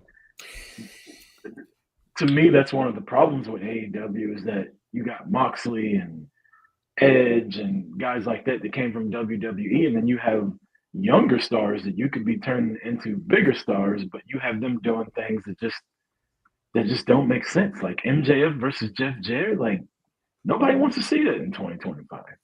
This is Dustin's home state. Was there you would rather see Jeff, but was there some sort of fan acknowledgement and recognition and affection for him on display? When he would cuss at him and call him I think he called him like a punk ass bitch or something like that.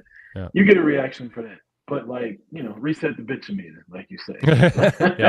Well, you got Okada saying it. You got 50 people saying bitch. That's the problem. That's the quality control that we talk about. Just diminishing returns. It becomes an ineffective trope. It gets watered down. But it's not the whole time about you're talking about people's wives and stuff like that. Mm-hmm. From where I was in the arena, like nobody cared.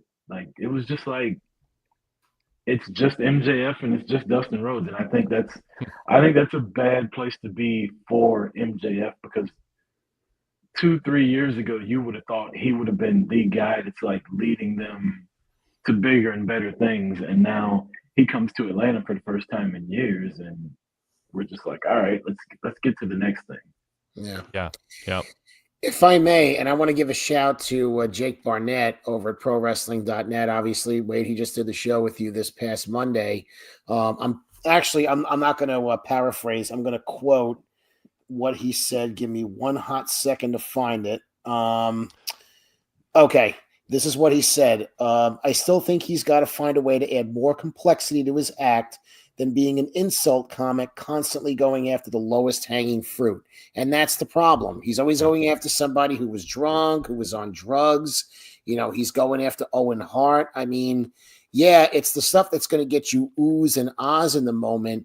But when that's all you do, it's not going to get the same reaction after a while. Back to your point, Wade, about law of diminishing returns, Yeah. And I mean, Dustin, we have done the old veteran, young lion, whatever you want to call it. We have done that feud before. It has worked. Go back to Mick Foley and Randy Orton in 2004. That actually worked, but they didn't go to low hanging fruit. I mean, they made Mick feel like a threat, and they made Orton feel like a threat, and it actually worked. So there is an example of that, but the way they're doing it here, I mean, I think Dustin was actually better. I saw you highlight chats that Zach put up. So, for our audio listeners, that Dustin is better on the mic than Jeff. And I think there is something to that. And I did prefer Dustin to Jarrett in this feud, quite honestly. Okay. I did prefer that. So I think Dustin was right to be upset based on the content that he was responding to, yes. But it felt like all yelling, like, it felt there was that's fair. Just too much.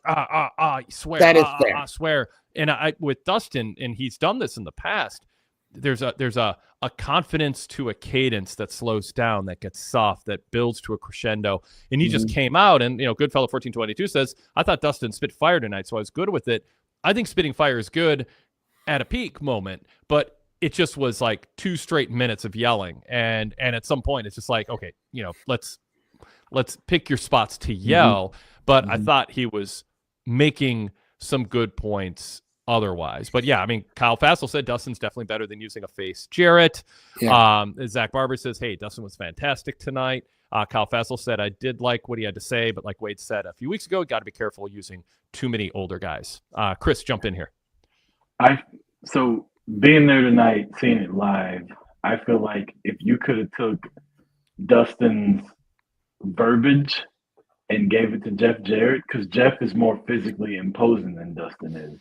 Dustin, for lack of a better term, looks like an old guy out there. Like watching him yell at MJF, it's like MJF should just be able to like whoop his ass like right now. You know what I mean? But with Jeff Jarrett, he's a little bit more thicker with muscles, and he looks a lot younger than he is body-wise. But his verbiage isn't as good as what Dustin's was. At least in my opinion, it wasn't. So it's like, if we could find some way to just merge these two together. Yeah. I watched Then it would make 20-year-old sense. Dustin wrestle, and he had an older body then also. It's just a genetic thing that he might have gotten from Dusty. Although obviously you can, mitigate that somewhat through healthy habits and working out, and certainly some wrestlers do that more than others. But just facially, Dustin, he's mid-50s. He's just ran down the rough life he's lived, and it shows. It shows on his face. And Jarrett's had moments in his life when it's been rough, but other times he's been kind of pampered. He's lived a better, more even Steven life. Yes, Frank. If I can, one thing I do want to point out, I think naturally, people like Dustin more than Jarrett. I mean, Jarrett does have a lot of that stink that people can't get over. They think about WCW 2000. They think about, him overbooking himself in TNA. So there are a lot more negatives that come up with Jeff Jarrett than come up with Dustin Rhodes. I think people naturally like him better. So in this particular role where you want MJF facing the old horse, I think Dustin is the better choice. Quick two reader comments here, and they'll throw back to you, Chris. They both look gold to me, says Sadler version 3. Goodfella 1422 said Dustin's arms looked old guy tonight. Yeah, that's true. I mean, he looked like he made really good macaroni and cheese with those arms. Wow. All right. I'm not saying whether I had macaroni and cheese for dinner. I made it last night for my son. I tell you what, he got a really good reaction, a sarcastic reaction when he talked about his sobriety. Everybody that was drinking cheered for his sobriety. 16 years sober, and they all put their drinks in the air. I don't know if that was a plan or what, but I thought that was really man. That's fun. Frank, anything else? Totally any separate topic for Chris to talk about from his experience? Otherwise, I can go. Yeah, the last thing I'll ask, the main event, did it feel like people were looking forward to it? Because they ran the video package early in the show, and they really didn't highlight that there was an interview on Collision. I mean, they talked about the interview, but they didn't point it out. Whatever, I'm not going to get into because Wade and I talked about that already, but they really didn't talk about it again. I think they mentioned it a couple of times, but did it feel like this is the main event? This is what we came here for. We came to see Swerve versus Ricochet. Or was it more like, oh yeah, Swerve and Ricochet in the main event? No, we were very excited for the main event, and that was right after Tony Storm as Mariah May was out there, which was just so much fun. Yeah. But once the main event started, I figured it would be 50-50, and I was completely wrong. It was more like 90-10, with me being the 10 cheering for Ricochet and everybody else cheering for Swerve. And I like both of them, but for whatever reason, I was just playing the antagonist tonight, I guess. But it was a lot of fun. That was a really good main event.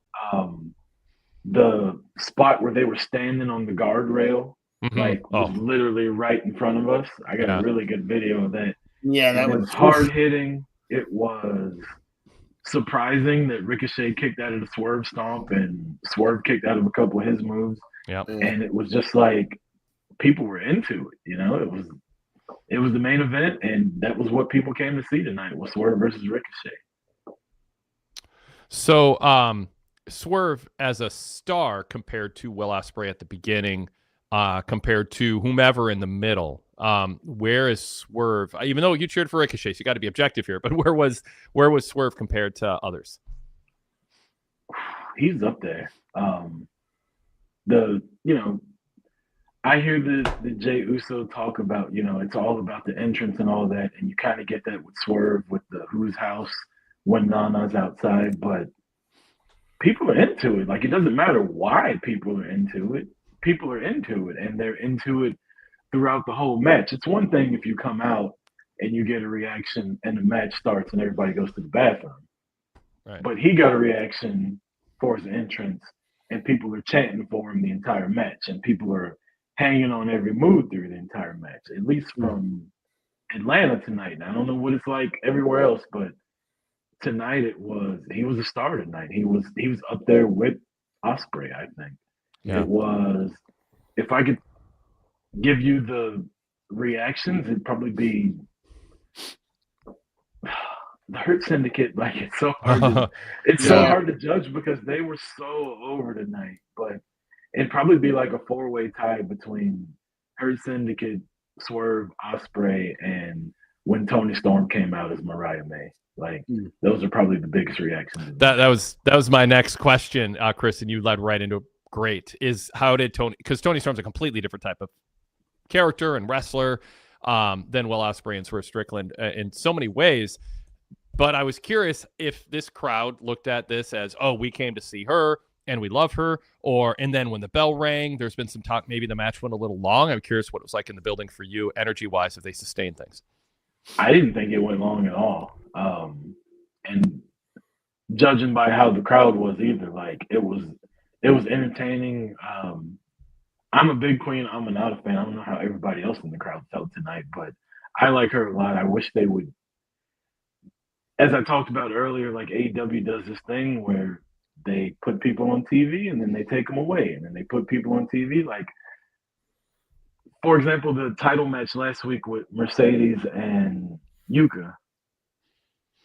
I don't know Yuka's story. I don't know anything about her. You don't have to have a build to the match, but I need to like know who she is. And I feel like that's a problem with Queen Aminata. If you're not watching ROH or YouTube or Instagram, you don't know a lot about her. You just know that every month and a half she shows up on TV. Yes, yeah. She looks fantastic. She wrestles really good. She almost wins, and then she's gone for another month and a half. So it's like the fact that match had crowd interaction throughout the whole way, I think, is a testament to how over Toni Storm and Mariah May's feud is right now, because they put her in there with somebody, like I said, that doesn't get a lot of TV time and people don't know a lot about. Chris, I'll let you go in a minute here, but the New York minute I want to speak of first. Jericho, Big Bill, Brian Keith, and then Hobbs coming out. How did the crowd react to Jericho, and what do you think? I'll tell you this. It's funny you asked about this. My buddy Joey and I, we go there together, and he looks over at me and he goes, "Look at the time. We didn't even get Jericho tonight." And as soon as he says that, on the screen is a New York minute with Chris Jericho on there. And I just looked at him. I was like, "You dumbass. Like, you had to say something." Like, if you just would have shut up, he would have never been here. And he just got booed the entire time he was talking. He got I don't know if you could hear this on TV. He got a "shut the F up" chant, and he turns around and goes, "That's swearing, guys. Yes, what are you doing?" And when he said that, it got even louder. So kudos to him for playing along. But he just Jericho, Jarrett, Dustin Rhodes, like, you can just put them on a boat and like let them sail off and not come back. I mean, Jericho's 1 year younger than Dustin, and Dustin is talking like, "I know I'm long in the tooth and shouldn't be out here." That's not quite the stage Jericho is conceding at this point as an active wrestler. And then Jarrett's out there at 57, acting like he's 42 with one good run left in him, but he's selling it like it's his last run. But anyway, Brian Keith is fun though. He helps. And actually, Big Bill, I think, has been, I don't mind either one of them. It's just that they're with Jericho, and Jericho just like, he's like a black hole of energy. Like, when you see him come on the screen and you see him come out, it just changes the mood in the arena. Like, oh my God, like, why? And he's gonna come out there and like get his stuff in. So it's like we just gotta sit through it, I guess. There's something with the old timers that Tony does not know how to let go sometimes. He forgets about young talent that, to your point, Chris, puts him on TV, takes him off, puts him on TV, takes him off. But Jericho seems to find his way on TV every week, and it's a misfire on Tony's part. And we are really, we're at the law of like, not diminishing returns. Like, we're at the law of like stealing. It's criminal how bad he is right now. And I don't want to come off so negative towards AEW. I will say, like, them going to a small arena, it looked phenomenal in there. It sounded like people were into it. It was a fun show. There was a couple negatives with the Jericho and the Dustin stuff, and I don't want that to outweigh like how much fun we did have tonight. It was a really good show, and I hope they can keep the momentum going with just pay attention to who people like and who people don't like, and keep them on TV. Like that's the key. Yes, that's and yes, decide who you're pushing and make the show about them. I mean, people didn't tune into Friends all those years or Seinfeld to see side characters and then have Jerry and Kramer and Elaine not on a show, for 2 weeks in a row, and then now George is back after he was gone, or tune into Friends and it's like Monica isn't there and Phoebe's not there for 4 weeks. Like what? Like and wrestling is. I mean, it's not a sitcom. I mean, I'm not literally saying it, but like when the Friends brand, the Seinfeld brand, those 90s mega sitcoms were mega sitcoms for a reason. Same with Cheers in the 80s. Like Modern Family had this ensemble cast of however many, but you saw all of them. Like you knew it was going to be about them. And I think there's value in that. You're going to have side characters. You're going to have side stories. That's how you develop the next generation, get people familiar with people. But, Ospreay out there every single week, the show's about him. Mm-hmm. Yeah. And when the Bucks come back, I'd rather have the Bucks full-time for 6 months or 4 months than just showing up every third week or fourth week, And Roman can get away with it. And, like Roman Reigns has earned it. He is a special attraction, Undertaker type star in that sense with what he's done. If you get to that stage, there's room for one or two of those. But you got to have top people in their prime. And you think AEW Dynamite and you go, here's the 4 people, if I recommend the show, that I'm going to tell my friend to watch because of these 4. And if you say that now, yes, 10 AEW fans, I don't know how many times the same 4 wrestlers will be mentioned. There'll be 2 were mentioned a lot, but not third and fourth will be very different from person to person. Well, I mean, the Hurt Syndicate got one of the biggest reactions tonight. This is the first time we've seen them on TV since they won the tag titles, 2-3 weeks ago? It was just, they had a vignette last week, which I missed, by the way, because they right after a plug for an upcoming event, but I went back and watched it. But I think it was only 2 weeks ago, but it's your point is well taken, which is they're over. Like the crowd is into them. It was, there's been a lot of WWE, ex-WWE guys who have made AEW look like we'll take anybody if Paul Levesque thinks they're not worthy anymore, or they're worthy but a head case or malcontent or whatever. We'll take any of them because isn't it cool they come here, and it can hurt your brand. That was kind of what TNA got known for a while too. ROH had a really long, passionate following because that wasn't who they were. They'd bring in Rick Steamboat or Mick Foley. It would be special attractions, but they're there to supplement the core people who had not been in WWE before. Mm-hmm. The Hurt Business felt like the latest in that, but they're different because they're cool. Todd Martin pointed this out. It's like I was critical of Hurt Business, Hurt Syndicate. Now I'm not so much because AEW desperately needs the cool factor quotient upped, and they do. And that's my point is don't put them against baby faces because they're going to hurt your baby faces. If you want someone to be over as a baby face, don't put them against Hurt Syndicate. Have Hurt Syndicate stay who they are. Just match heels against them every week or for every feud. And then you'll be fine. Fans will cheer them. They don't have to change who they are. But just don't match them against other people who fans normally cheer because those people are going to come out of that hurt. And why make the fans choose? Yeah. And being in the building tonight, they definitely physically, visually looked like the biggest stars on the show tonight. Yeah. They're out there in suits. That's the thing. They look like $1 million. Yep. Yeah. And you don't want Kenny Omega and Will Ospreay shouldn't dress like them. But Kenny should look and Will Ospreay should look like they didn't just roll out of bed from a nap or come from the gym in their gym clothes. And Omega at times. I mean, they say it a lot, but I mean, he did look like he just rolled off the couch from a nap and went to the airport and never changed.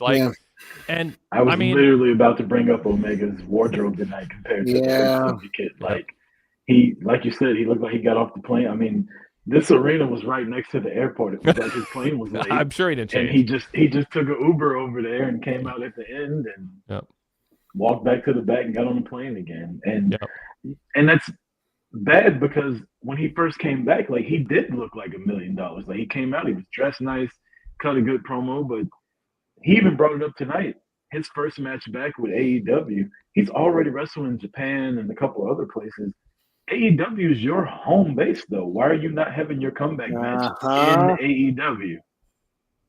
Yep. Kyle Fassel says Omega was shopping at the boys section at Kohl's. All right. Kohl's, I was going to say Walmart. So, Chris, did anything happen off air? Did Tony Khan address the crowd? Anything before or after Dynamite went on or off the air? They had a couple ROH matches at the very beginning, and then Tony Khan came out and told us, we're the greatest wrestling city in the world, which I'm starting to think is a lie because I've been to a lot of AEW shows in different cities, and he says the same thing every time. I don't know how trustworthy that guy is. Listen, I've been to shows in Vegas. I've been to shows in New York, and he says the same thing in Vegas. So he's full of shit. Okay, you want, people feel conned, and like wrestling needs to be careful of that. Tony, just say you guys are a great crowd. You're one of my favorite cities to go to. But then the way to back it up is be specific and say, you know why I like coming to Atlanta? Because of this restaurant, or because of this. Your airport's great. Like, say something specific, and then. And when you say that you're a great wrestling town and I love coming here, say the way that you guys responded to Will Ospreay tonight and validated, like be specific. Don't just trot out the empty compliment. Yeah. Which is exactly what he did. There was what something he does do a good thing where he'll go around and take pictures he does his Cody Rhodes impersonation, where he takes a lot of pictures with just the kids. Like, he's like, get out of the way, I'm taking it with the kids. And when I was in Athens a couple weeks ago for Collision, they did a giveaway for All In, tickets to All In. So I was like, okay, cool. When I hear them say this, I'm going to make sure I try to jump in and be in this contest. Justin Roberts comes out, he points at the guy, says, you don't have your All In tickets? Who else doesn't? I stand up. He looks at me and points at me, and the guy next to me jumps in front of me and runs up there. And so I didn't make a big deal about it. Wow. I ended up playing paper, rock, scissors. And the reason I didn't make a big deal is because I would have chosen rock and I would have lost. The guy next to me, chose paper, and he won. And he ended up with All In tickets, which it was cool to see that. That's fun that they do stuff like that off camera. Yeah. They gave away a Tony Storm Funko Pop to somebody. They did a lot of giveaways, and they did a lot of trying to keep people invested during the commercial break. But this was probably one of the better AEW shows I've been to that wasn't a pay-per-view. Yeah, how about that? By the way, Fan Blast in the chat says Frank looks like a supervillain petting that cat, getting Austin Power vibes. I was going for the Godfather. I was thinking more like Inspector Gadget. Yep. Yeah. What was his name? What was the villain's name? Oh, God. Chris Johnson, by the way, in the chat said Omega's shirt was so wrinkled tonight, fresh out of the box. God.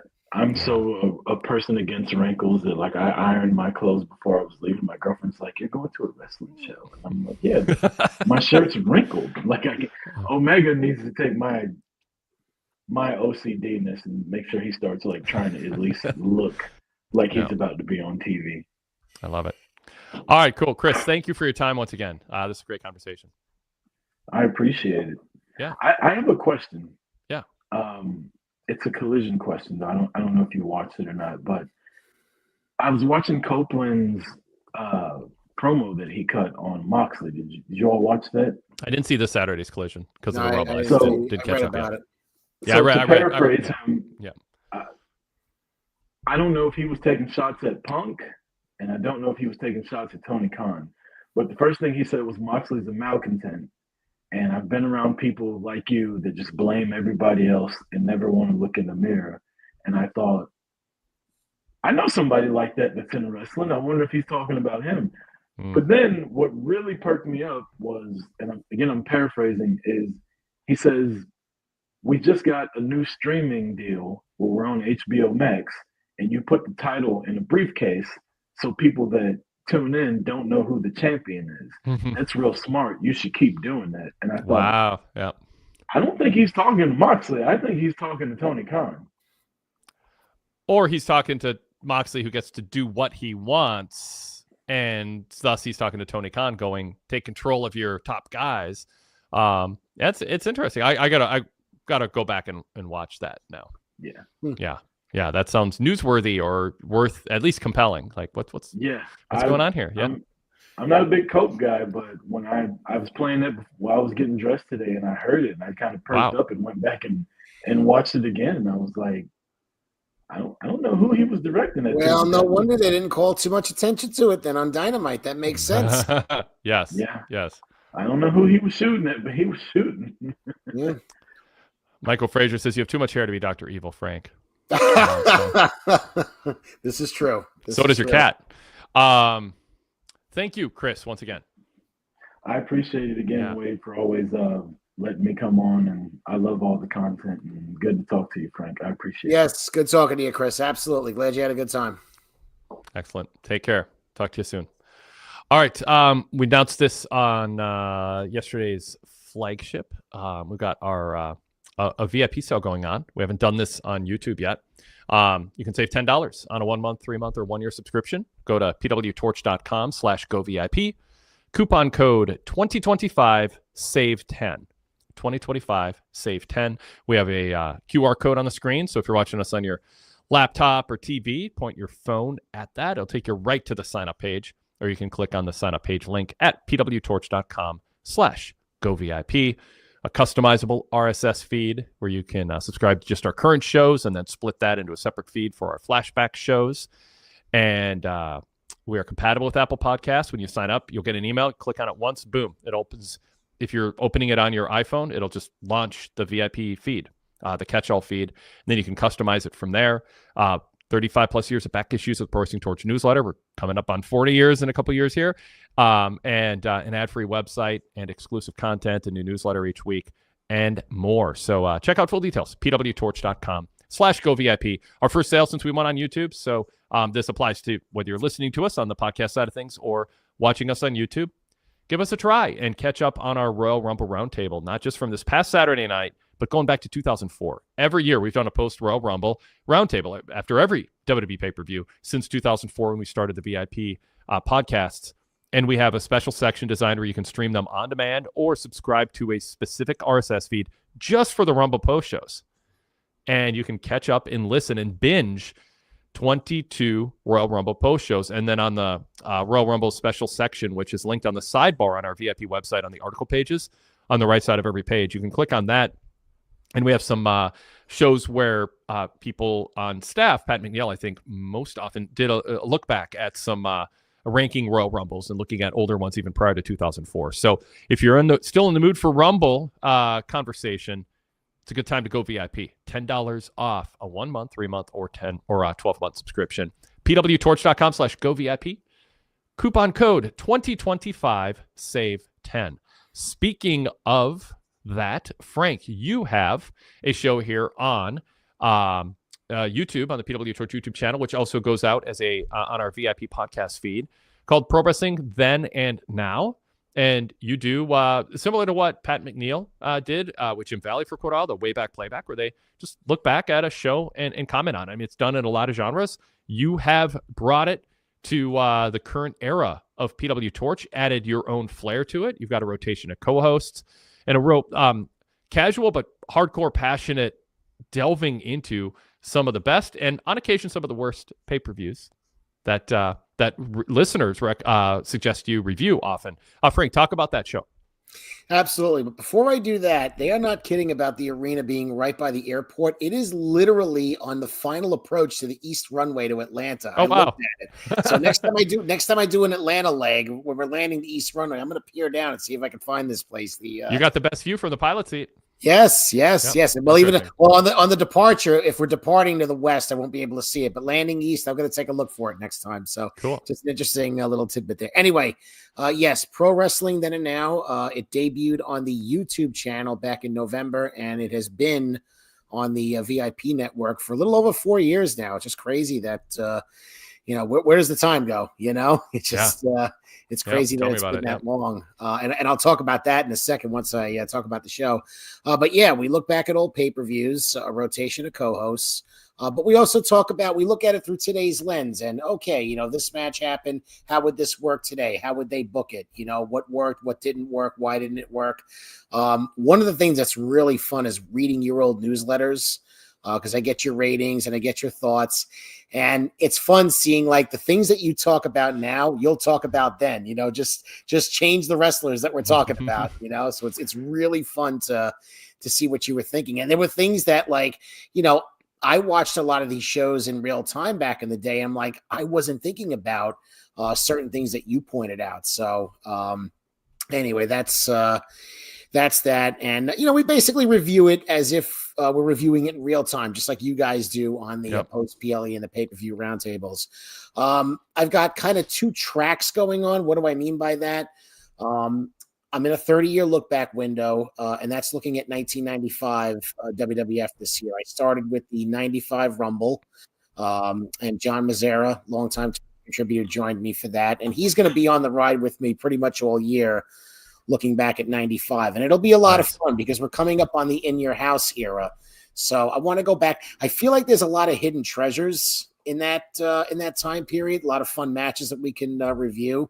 But it's also kind of the beginning of the changeover to the Attitude Era that would come a year later. So it's more of a study. I want to see what took place. I want to see, because listen, it's easy. You could go back and say, 95 WWF sucked. Diesel was champion.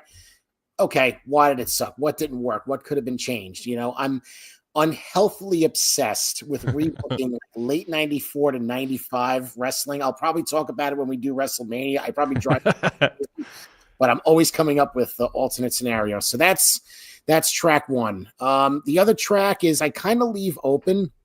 I just had Sean Radican on the show for the first time. We did the 90 Royal Rumble. I like to do a couple of old Rumbles come Rumble month. So what I'm thinking now is what I might do. There's only 4 pay-per-views in 1990. I might review them throughout the year. So come WrestleMania month, maybe I'll throw WrestleMania 6 in there. I watch that live anyway, so I might as well go back. And SummerSlam and Survivor Series, all shows that I watched in real time. So we'll do that. I'll mix some other stuff in there with Saturday night's main event coming up. I want to look at some of those old shows. David Wolf, longtime Torch VIP member, joined me for that when we did 1 and 2. Yep. So just really fun going back. Although going back to 85, there was no Torch, so I couldn't get Wade's thoughts on episode. That's right. Yeah. That's a good point. I had a notebook as a junior high school middle school student. I had a notebook I was keeping track of what I thought. Although I wasn't seeing too many pay-per-views at that point. Yeah. And you and I think we're about the same age. So you and I had that TV guide every week. We're like a Saturday night's main event on this week. I know. It was the best thing in the world. It was like, don't get me wrong. I'm going on a little bit of a side here. I love Raw. I love SmackDown, but my heart will always be with the original Saturday night's main event because that was how you got the good matches. Everything was squashes unless you went to the arena. You going to Minnesota, me going to the Nassau Coliseum. So when you similar buildings. Yeah. So age-wise, really fun and really fun that we've been on YouTube. Sometimes I'll give a shout to Zach there. He jumps on as a chatter. I think Derek was on the last show. He was in the chat earlier on. So, we get a little bit. You have I'll say this, you have alerts on the screen for that. Like, so people can see when the next one is coming up. If they go to youtube.com/PWTorch, you can set alerts to find out when they're going to be live. So people can watch you live when you do them, if it works out for their schedule, but they're available on demand and you can catch up on some of them on YouTube. And you can also, if you go VIP, just go to the Pro Wrestling Then and Now section. And our on-demand menu is really easy to find stuff. So you can just go and pick out the events you want to watch and listen to all of them. And it's funny, one thing before you go on, you just put up my first appearance on the SmackDown Post Show 5 years ago. Awesome. I could, and that was the dog food episode. I could not believe. I'll never forget where I never forget where I was. Oh man! And I'm saying we got to sit here. We got to talk about dog food for 2 hours. Like really? Like this is my debut episode. Wow! But it was a lot of fun. We had a couple of laughs, so it was a lot of fun to relive that. That's tremendous. All right, some chat comments on Kenny from our conversation with Chris here. Yes. Variety of comments here, but let's see. 27 Newsman says Kenny has such a weird delivery that a Duke catchphrase sucks the life out of the segment, and then he can't stop talking after his pyro. Dude needs a refresher course at the PC. He looks startled by the pyro, and he's like, making weird faces about it. Yeah, he's weird. So Kyle Fassel says, yeah, Kenny needs some talking help bad. And 27 Newsmen says, I feel like Kenny would be pleasant reading a children's book to elementary students, but that delivery doesn't strike fear into other wrestlers. Fan blesses Kenny's fine at promos when he wants to be, but he lacks discipline or the self-confidence not to be funny or fall back on tropes. Zach Barber says he's a naturally awkward dude. I don't hold that against him. Goodfella 1422 says, but I always think Kenny with top-tier coaching, what could be possible? So anyway, just some interesting chat in the chat room on Kenny, just to supplement what we had been saying. I want to go to our email here to round out the show. I'll keep it on the chat, but if you really want to fit in something, re-chat it or super chat it. So I'm going to turn to the inbox here and go to Shay from Brooklyn first up. One of my favorite episodes of the year tonight. I thought they had a great balance of promos, character development, and great in-ring to go along with it. Ricochet is the most compelling he's been since being managed by Conan as Prince Puma. He fits the character like a glove. His promo issues don't stand out in this role because he feels natural. He always had the great in-ring, but he's getting a chance to be more than that now. Swerve was a great choice to put him with to really develop him as a heel. Clever way to finish the match tonight. Ricochet grins when he realized he did one of those little things that he's getting across well these days. I feel like this is leading to a brutal pay-per-view match. We didn't talk a ton about the main event, oddly, Frank, so far. Right. But big bump on the ringside barricade. That's going to be a big thing. But I do think Ricochet, as Shay points out, is developing a heel persona. Yeah. And, Rich and I were talking about, is he in a better place or is he just more interesting in the same place? What do you think? I think the latter. I think he is more interesting. One of my fears when he went to AEW was that, it'll be exciting when you see him and he'll have good matches, but everybody like him goes there and has good matches. So what is going to be different? What's going to stand out?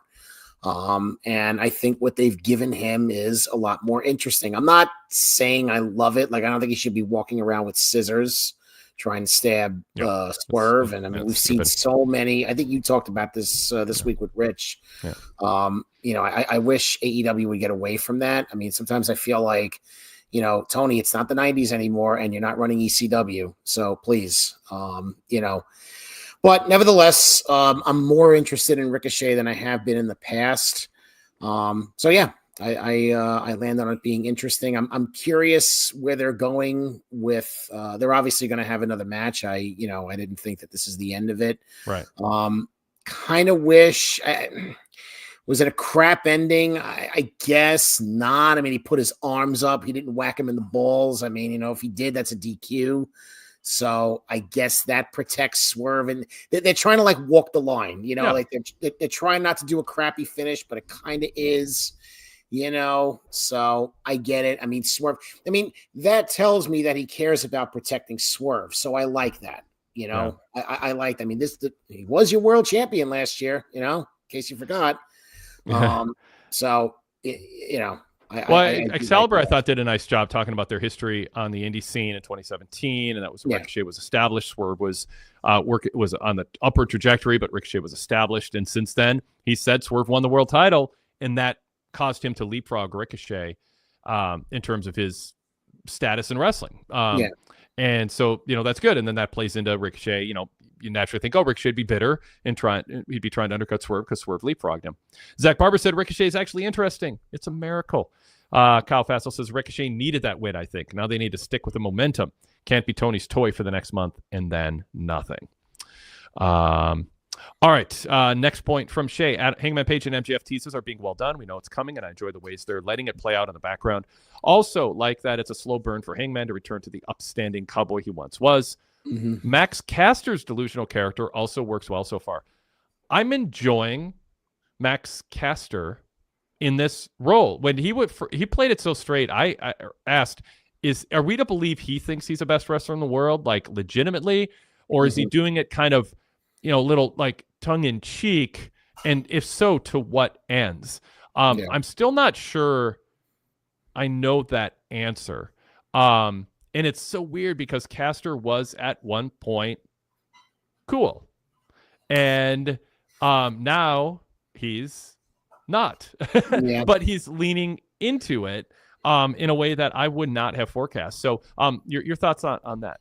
I'm a little more down on it than you. He's just not cool. And I think he's gotten to the point between the mustache and everything. I think he's just gotten to the point where it's get off my screen, you know? I mean, we'll ride it out. We'll see what happens. You know, maybe they have something in mind that's going to add a little more depth, but you know, right now for me, he's just annoying and it's cringy, you know, like he's David Bryant in the Collision Hits and Misses column, which I highly recommend people read. It is so entertaining and great analysis. He said he's the most chuggy wrestler in AEW.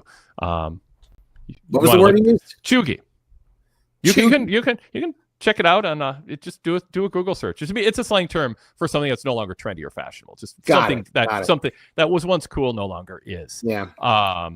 And so it's characters that I didn't want to see in AEW. You know, it's just, you know, characters that are not cool. I just don't know that works. But you know, like I said, well, and I didn't need them interrupting MJF. Like, I mean, to me, that caused an unnecessary distraction. You know, I'm not pounding my fist on the table upset about it, but I just didn't need it. Yeah, I like it better in the sense that it's just sort of this like fly pest that's flying around. You just bat out of the way and you get back to business. But it setting something up, either furthering his character or setting up something for him to do with them. I'm enjoying it. I stay silent when people are super critical of New York Minute and Jericho, because I'm like, I don't disagree with criticism. I just sort of, it's like a guilty pleasure. I actually kind of like the subversion of Jericho just leaning into the criticism a little bit. And I think Brian Keith and Big Bill support him well. And I don't think he's as bad as Zach Barber does, because Zach and I have to disagree on everything by definition. So therefore I have to be pro Jericho. It's not a bit. It just sort of naturally happens when it comes to AEW, which I love. The thing I like, he hates and can't stand that I shouldn't say like, but that I find some value, and it's a little bit of a guilty pleasure. Well, anyway, so let me get back to Shay's comments. The Guns have returned and are full of confidence and look great. They've come a long way over the past few years. It's easy to shrink in front of guys like the Hurt Syndicate, but they didn't come off small to me at all. It was interesting that the Hurt Syndicate were pretty respectful. It helped make the Guns look like real challengers. I think that's a really good point. You know, they didn't just, you know, MVP didn't talk about them as nothing. I wish, and it's hard to do this, but, you know, credit to Jericho. He showed up in AEW and fans were chanting the trademark WWE stuff, Y2J. And he's like, nope, new era, stop it. You know, like, I want to establish something new. I wish the Guns, after time off, came back and didn't do the same catchphrases and weren't doing cosplaying or derivative of Billy Gunn. I wish they came up with fresh stuff. I was actually really disappointed in that. It's so path of least resistance, but it's so mid-card.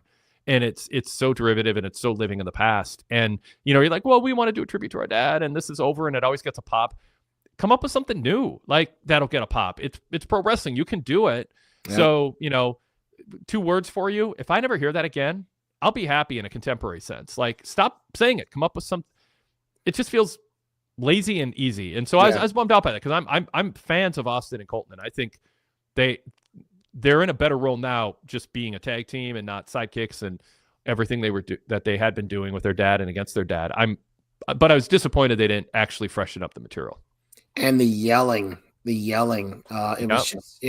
was too much. And they all caps. They do promos in all caps. All caps. And they just look like punk asses. Like, they look like punk ass kids next to the Hurt Syndicate. That was more my concern than the babyface. Well, I hope they go heel. I mean, stop doing the 2 words for you and playing to the Georgia crowd with the local sports references and go heel. And maybe that's the point. Maybe they are. Like, maybe they will, and when they face Hurt Syndicate, and that'll be almost not a double turn, but it'll be a moment when it's clear the Guns are heels. Because I don't know, but still, why else would MVP bring up ass boys? I mean, that's what they were being called when they were heels. So if you're going to retort that, don't say something that nobody gets to hear because the networks bleep it. Like, Austin had a comeback, and his comeback was like, you know, we're cool with that or whatever, but we couldn't hear it. So don't swear if you want people to hear what you're saying right before and right after the swear. Okay, up next, Hounds Hell lost tonight, but I still feel their stock is rising each time that they're out there. No more spooky promos with Malachi helps. Buddy Matthews has always been underrated to me, so it's been great watching him get more over with the crowd every time he gets a chance. Maybe it's because the Hurt Syndicate are champs now, but the tag division feels like it can really take off again. Yeah, I mean, Hounds Hell are good. I mean, I'm glad they just we're willing to have them lose. I mean, Excalibur jumped right in as soon as 3 count. Oh, you got to give credit. They put up a great fight. It took a drop in a building on them, I think is a phrase used, to beat them. But yeah, do clean finishes. And, they're not, I mean, you could protect them and have them never lose, but you can't do that for everybody. I do prefer the clean finish. It's a little depressing though to see Brody King in the job role. I do think that there is better horizons for him. And you mentioned something about the build to Grand Slam, and I didn't think about this before, but again, having Will Ospreay go against Mark Davis for how long they went, and then having what's their names there, Fletcher and Takeshita. I mean, I guess them going a little longer against Hounds of Hell makes more sense because Hounds of Hell are a little more, polished and, better wrestlers and whatnot. So that's fine. So I'm not sure that necessarily worked for the build, but I don't know. I just having them jump, like I put instead of Hounds of Hell, I put Jobs of Hell in my notes, because it's like I hope that Matthews and King aren't just turning into a good hand job tag team. I mean, Jobber to the Stars is Jobber to the Stars. They have some talent, and I mean they were over when Malachi was there. I mean, House of Black was over, so I think you could really, do something. I think you might be better off splitting Brody from Matthews and just letting him be on his own. Yeah, there's chances coming out of the Continental Classics where they could have said, "Hey, he's established himself," but they didn't. They didn't finish that story that they started. All right, follow up, and look for opportunities to push somebody who wasn't pushed as a single star in WWE, and like look for chances to make your own stars. And Brody had a chance to be one of those people. Yeah. Anyway. All right. Harley Cameron makes Mercedes more enjoyable. Harley really can do anything, and she's being set up to have a breakout year. She's consistently featured, and I hope that continues even after Grand Slam Australia. The singing, the performance, there's a little bit of like Emma awkwardness to her. Oh my God, Emma. Yeah, Emma. But there's it's sort of an adorableness to it. But everything that will be entertaining in and of itself on Dynamite, maybe get a crowd laugh, a crowd pop, be entertaining, fill TV time well, isn't necessarily, that shouldn't be the only thing that decides if it makes the air. Yeah. It should be, can we translate somebody who's talented into a money draw? And is this the vibe that we want for our company? Or is this, and it's also like Legends, how much of this? You got Max Caster being a goof. Do you want also Harley Cameron being a goof? And then, who else are you going to have doing stuff like this? So I don't know. I mean, we had some chat comments earlier, people enjoying Harley Cameron in this role. I get it. I mean, the ventriloquism, her lips didn't move much. I was pretty impressed. Mm-hmm. But, I have said over the years, just, like I said, just because you can play the band, if Steve Austin can play the banjo, it doesn't mean he should as part of his gimmick. Just because you can do a ventriloquist gimmick doesn't mean that it should make the air any more than Triple H should have been juggling as part of his ring entrance if he happened to be a good juggler. Like, you have to decide if you can, is it, it's the old puke thing. Like, if you can puke, should that really be your gimmick, though, or is that limiting you? He can puke. So he's going to puke. Yeah. So I guess wait and see. But it just, I wave the caution flag. Like, when people tune into AEW, is this part of the original vision? I mean, this is librarian stuff in that first pre-show ever. And it's like, what? There's no context. This is total clubhouse, lowbrow, minor league looking humor. If that's what you're going to do, at least introduce people to it who are watching for the first time, but don't overdo it. And then it seemed like Tony didn't want to do it, but now Tony's doing it in different ways again. And I don't know if there is a philosophy with him where he's going, no, it's good, but we can't use it because that's not what we want our company to be. It's almost like we went back in time and reversed the roles. Like, AEW has almost turned into 2019 WWE, and WWE has turned into what we expected from AEW when they started, Yeah. And you took the words out of my mouth when you talked about, you have Max Caster doing something comedic, even to a point you have Tony Storm doing something comedic. Now you have Harley Cameron doing something comedic. I mean, yeah, things are funny. And I see people, I'm kind of breaking the rule in the chat saying, it's hilarious and it's fun. but is this good for business? Okay. Did you bring Mercedes Moné in and spend all that money on her so she can hang out with somebody playing a guitar? I mean, think about it. I mean, this is a woman that goes to New Japan and has big matches and, cross branding and everything like that. And you think that her hanging out with someone playing a guitar makes her better. I disagree. I completely disagree with that. Zach Barber says Harley Cameron's great. The ventriloquism routine was hysterical. Hysterical. Go to a comedy club and do that. Yeah. We don't have to say it's bad. We can say it's good and entertaining and she's talented, but also make the argument maybe it's not the type of tone that AEW needs more of to get out of a rut of not being very cool. That's the, so, and Zach isn't, I mean, he says, you have to respect your talent. Well, yeah, I mean, we don't have to do anything, but I will acknowledge that's talented. And I'm not even for sure saying she shouldn't do it. I just be careful that just because something is entertaining doesn't mean it should make air. And you're going to think of her when you see that, okay, you're going to think of her as a comedy act. You're not going to think, man, this woman should be a TBS champion. You're going to be like, oh, I want to see Harley play the guitar. I don't want to see what she's going to do next. Yep. And in 2 months, I might think this is great. It's working. She's over the entertaining stuff. She's using it to get under the skin of the heels and throw them off their game. And it might work. I mean, it's off to an entertaining start. All I'm doing is waving a caution flag. I'm not saying dump it or it was a bad decision. Just, be careful that every talent that wrestler has doesn't end up being something we see on air. Hook and Joe backstage. Walk and talk segments are back, and that's a good thing. They have a great tough guy buddy chemistry. Yeah, I like Joe looking at Hook on. Don't use my words against me. What have I told you? And he just says overall fun, and I enjoyed the match finishes tonight. There wasn't a bunch of post-match brawls and screwy finishes. So Thank you, Shay, for that email. Up next, JB from Detroit says it was refreshing that Dynamite didn't open with a traditional match tonight, but rather started with a brawl. Two of the high-profile matches at Grand Slam are going to be tag matches. Is this a problem, or does it speak to AEW reinvesting in tag team wrestling? I think it speaks to AEW wanting pay-per-view feuds to not give away the singles matches for what will be on pay-per-view, but have those people mixing it up in the ring more than a tag team philosophy thing. Yeah, you don't have to have a title match on every major event. You can have some tag matches. Yeah. Ospreay is majorly over. The crowd feeds off his infectious energy. They need to put the world title on him sooner rather than later. All right, so JB talks about the Mariah May, Tony Storm storyline. Wade, on the flagship yesterday, you asked listeners to give you a good reason as to why the Storm May storyline is DOA after May no-selling Storm's long con acting job, why it isn't DOA. So here's my best effort. And I think that tonight's events further speak to this point. Tony never planned on fooling Mariah. The whole act was to show how pathetic Mariah had been while she was debasing herself acting as Tony's protege. Mariah called Tony a joke. For what? For doing exactly what Mariah had been doing herself months ago. Mariah's point two, Mariah's promo afterwards was to reinforce this. She's been gotten to. So she says she's always been the woman from hell, but we know differently. Just last year, she was doing Tony Storm cosplay. So I guess the hypocrisy baked into her claims.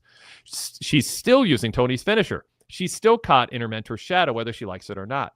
Now, I'll fully admit this isn't the story I would have chosen to tell, but I don't think that it's as bad or directionless as you're framing it. So I've had some people try to make cases. I've had people make cases and by the end go, this is worse than I thought. This isn't as good as I thought. Now that I actually am talking about it because I was just entertained by it. What do you think of that, Frank, getting into the personalities of Mariah and Tony and the case that JB is making there? So I just want to make sure I have it straight. What is his, go back and what is his overall case that he's making as far as the argument was Mariah last week was unfazed by what Tony did. And I said, what was the point of all this if after the reveal there's going to be nothing that was accomplished? Like that was my point. So I'm throwing the email up on the screen. Tony never planned on fooling Mariah. The whole act was to show how pathetic Mariah had been while she was debasing herself, acting as Tony's protege. Mariah called Tony a joke for doing what? Mariah had been doing this months ago herself. And so she has been gotten to because Tony's called her out. Now, I would say this would be good to make more obvious to the audience and have Excalibur or because Tony Storm's not going to be do an exposition segment. Go, okay, here's why I did it. But that's a lot to ask for something where there's been a storyline over the course of more than a year, mostly on Collision. So I like JB's case, though. I mean, I think there's something there to work with. Yeah, I like his, and I like JB's thoughtfulness. He's always sending in thoughtful emails and asking good questions. I think overall, the story is fine. Okay. And yeah, thank you for putting the email back up. Tony never planned on fooling Mariah. The whole act was to show her Mariah. Blah, blah, blah. I think with Mariah last week, I think she had been rattled, but she didn't want to show it. She wanted to act as cool as a cucumber, knowing that Tony wasn't in the building and everything was fine and everything was cool. Fine. You want to, you think you fooled me by acting like your original self. And, now you revealed yourself to be, I think that's what she was trying to do in story, and then, but she's full of shit because as we saw tonight, once, Tony was in the building, once she came out and she saw that she was acting like her, just like, and maybe I'm actually proving JB's point, once that she was doing what Mariah was doing in the first place, when she was acting like Tony, she was like, oh, crap, she caught on to my act. You know what I mean? Like, she cracked the code. And that's not what I wanted her to do. So I guess that's, I would be an advocate for Tony Storm overtly calling her out at some point in this way, or have Renee do an interview with Tony and saying, Tony, people say that you did this and this for this reason.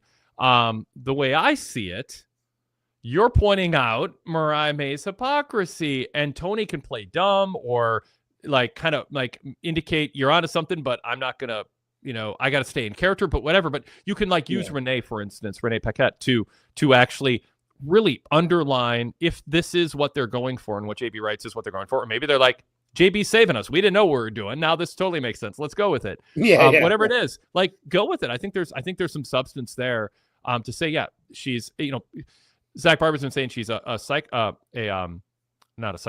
sociopath. Thank you. And that's, yes, but to me, I like what JB's saying better than that as something you can work with more. Okay. I want to finish up here pretty quick. So let's hit this little more JB's emails rapid fire here. He says, I like how Buddy Matthews is turning Okada's bitch routine into a way to get under Okada's skin, which ultimately forced him to agree to give him a Continental title shot against Matthews at Grand Slam Australia. Your quick thoughts, Greg, on Okada not going, calling people bitch, but also being thin-skinned about being called a bitch because he wants to only call people that, but not be called it. Is it work? We talk about comedy figures. Okada's a comedy figure. It's crazy to say that. Yeah. Unless he got called on it and he probably said to himself, crap, this really does suck. Maybe I shouldn't be doing it anymore. So, it's kind of getting, just like JB talked about with Mariah getting called on the carpet, maybe Okada got called on the carpet, and it was like, okay. So, yeah. Kenny is really killing it with his promos lately. I truly believe what he's saying, and he's talking about his desire to still be one of the best wrestlers and the desire to prove it in the ring. Basic but effective. I prefer a show centered around Omega and Ospreay and the Callis family compared to a show centered around the Death Riders. I agree with that right now. Are we stretching out the MJF Jared feud all the way to Revolution? I wasn't as critical of investing this much TV time into the feud as most, but even that would be a step too far for me. Yeah, it seems like Dustin is helping extend the feud. The bitchometer and security guard beating meters need to be reset after tonight. That is true. Security guards taken a beating from Hobbs and Big Bill especially, but not a good night for the poor security guys. Nobody cares. Nobody cares, Frank. They get beat up, and I was like, whatever, we'll just replace them. They're like stormtroopers, whatever. Yep. They're not people. And then we learned on Disney Plus they are people. I am really enjoying this Big Bill Powerhouse Hobbs feud. I think both guys have star potential in AEW, and I think they're both doing a good job of elevating each other, and they both look incredibly imposing. The main event was majorly over the crowd tonight. They did a great job announcing it 3 weeks ago and building it since that point, including tonight. Tonight's main event was a main event with an actual main event feel, which is something AEW has lacked at times. I feel as though Ricochet Swerve may be a revisited rivalry throughout their AEW tenures. It has that long-term feel to me. And the Guns look great in their return tonight. Their entrance is one of the best in wrestling right now, and they both look ripped. I'm excited to see what they can do with the Hurt Syndicate, who are incredibly over in their own right. The only issue is both teams seem to be over in positive ways. As always, love the show, and go VIP. Yeah, I mean, I think the Guns have something, which is why I want them to do fresher material, because I think that they have it in them. Justin, by the way, in Providence, Rhode Island, said, Wade and Frank, the Dynamite brawl started with a brawl, but what the heck? The announcers saw Renee, one of their broadcast partners, get abducted by Marina Shafir and said nothing. Nothing at all. Yeah. Justin says, I'm a PWTorch VIP member for 13 years. Everyone, go VIP. Thank you. I think people should listen to what you're saying, Justin, and I appreciate all of your support as a VIP member. We really, really do. Coupon code again, pwtorch.com/govip. 2025 save 10. That's 2025 save 10 is the coupon code. And we got a QR code on the screen. You can point your phone at it if you're watching on a laptop or TV and jump right to the sign up page. Frank, your thoughts on those, anything that I ran through on the last two emails that stuck out to you? No, generally, we pretty much talked about everything. Yep. So yeah, no, I have nothing to add. Sounds good. I am, I think at the end, let's just see. Sadler version 3 added, was a Renee Shafir spot an abduction? I thought it was just a comedy spot. Well, if it was an abduction, I mean, I guess it got worked out because Renee was on the show. The rest of the, she was on the rest of the show. Yeah, exactly. So, yeah. So it's not something that, like I said, I missed it. And the great announcers, don't think talking about that's important. So All right, cool. Frank, thanks. Check out his videos on the PWTorch YouTube channel, Pro Wrestling Then and Now. More to come. Frank, it's been a blast. Thanks for doing this. Absolutely. It's been a while, and I'm going to try to do these a little more semi-regularly, Wade. So great to have you back. Yes, absolutely. Thank you. I appreciate that and appreciate you having me, and I appreciate talking to everybody tonight. Excellent. Thanks, everybody. And we'll check out the flagship on the Blue Logo Show. Search Wade Keller if you haven't subscribed yet. Rich Fan and I talk AEW, WWE, and more. And take advantage of this sale. PWTorch.com/GoVIP. Coupon code 2025 save 10. Apply it to a monthly, 3-month, or 1-year subscription. We'll talk to you next time, everybody.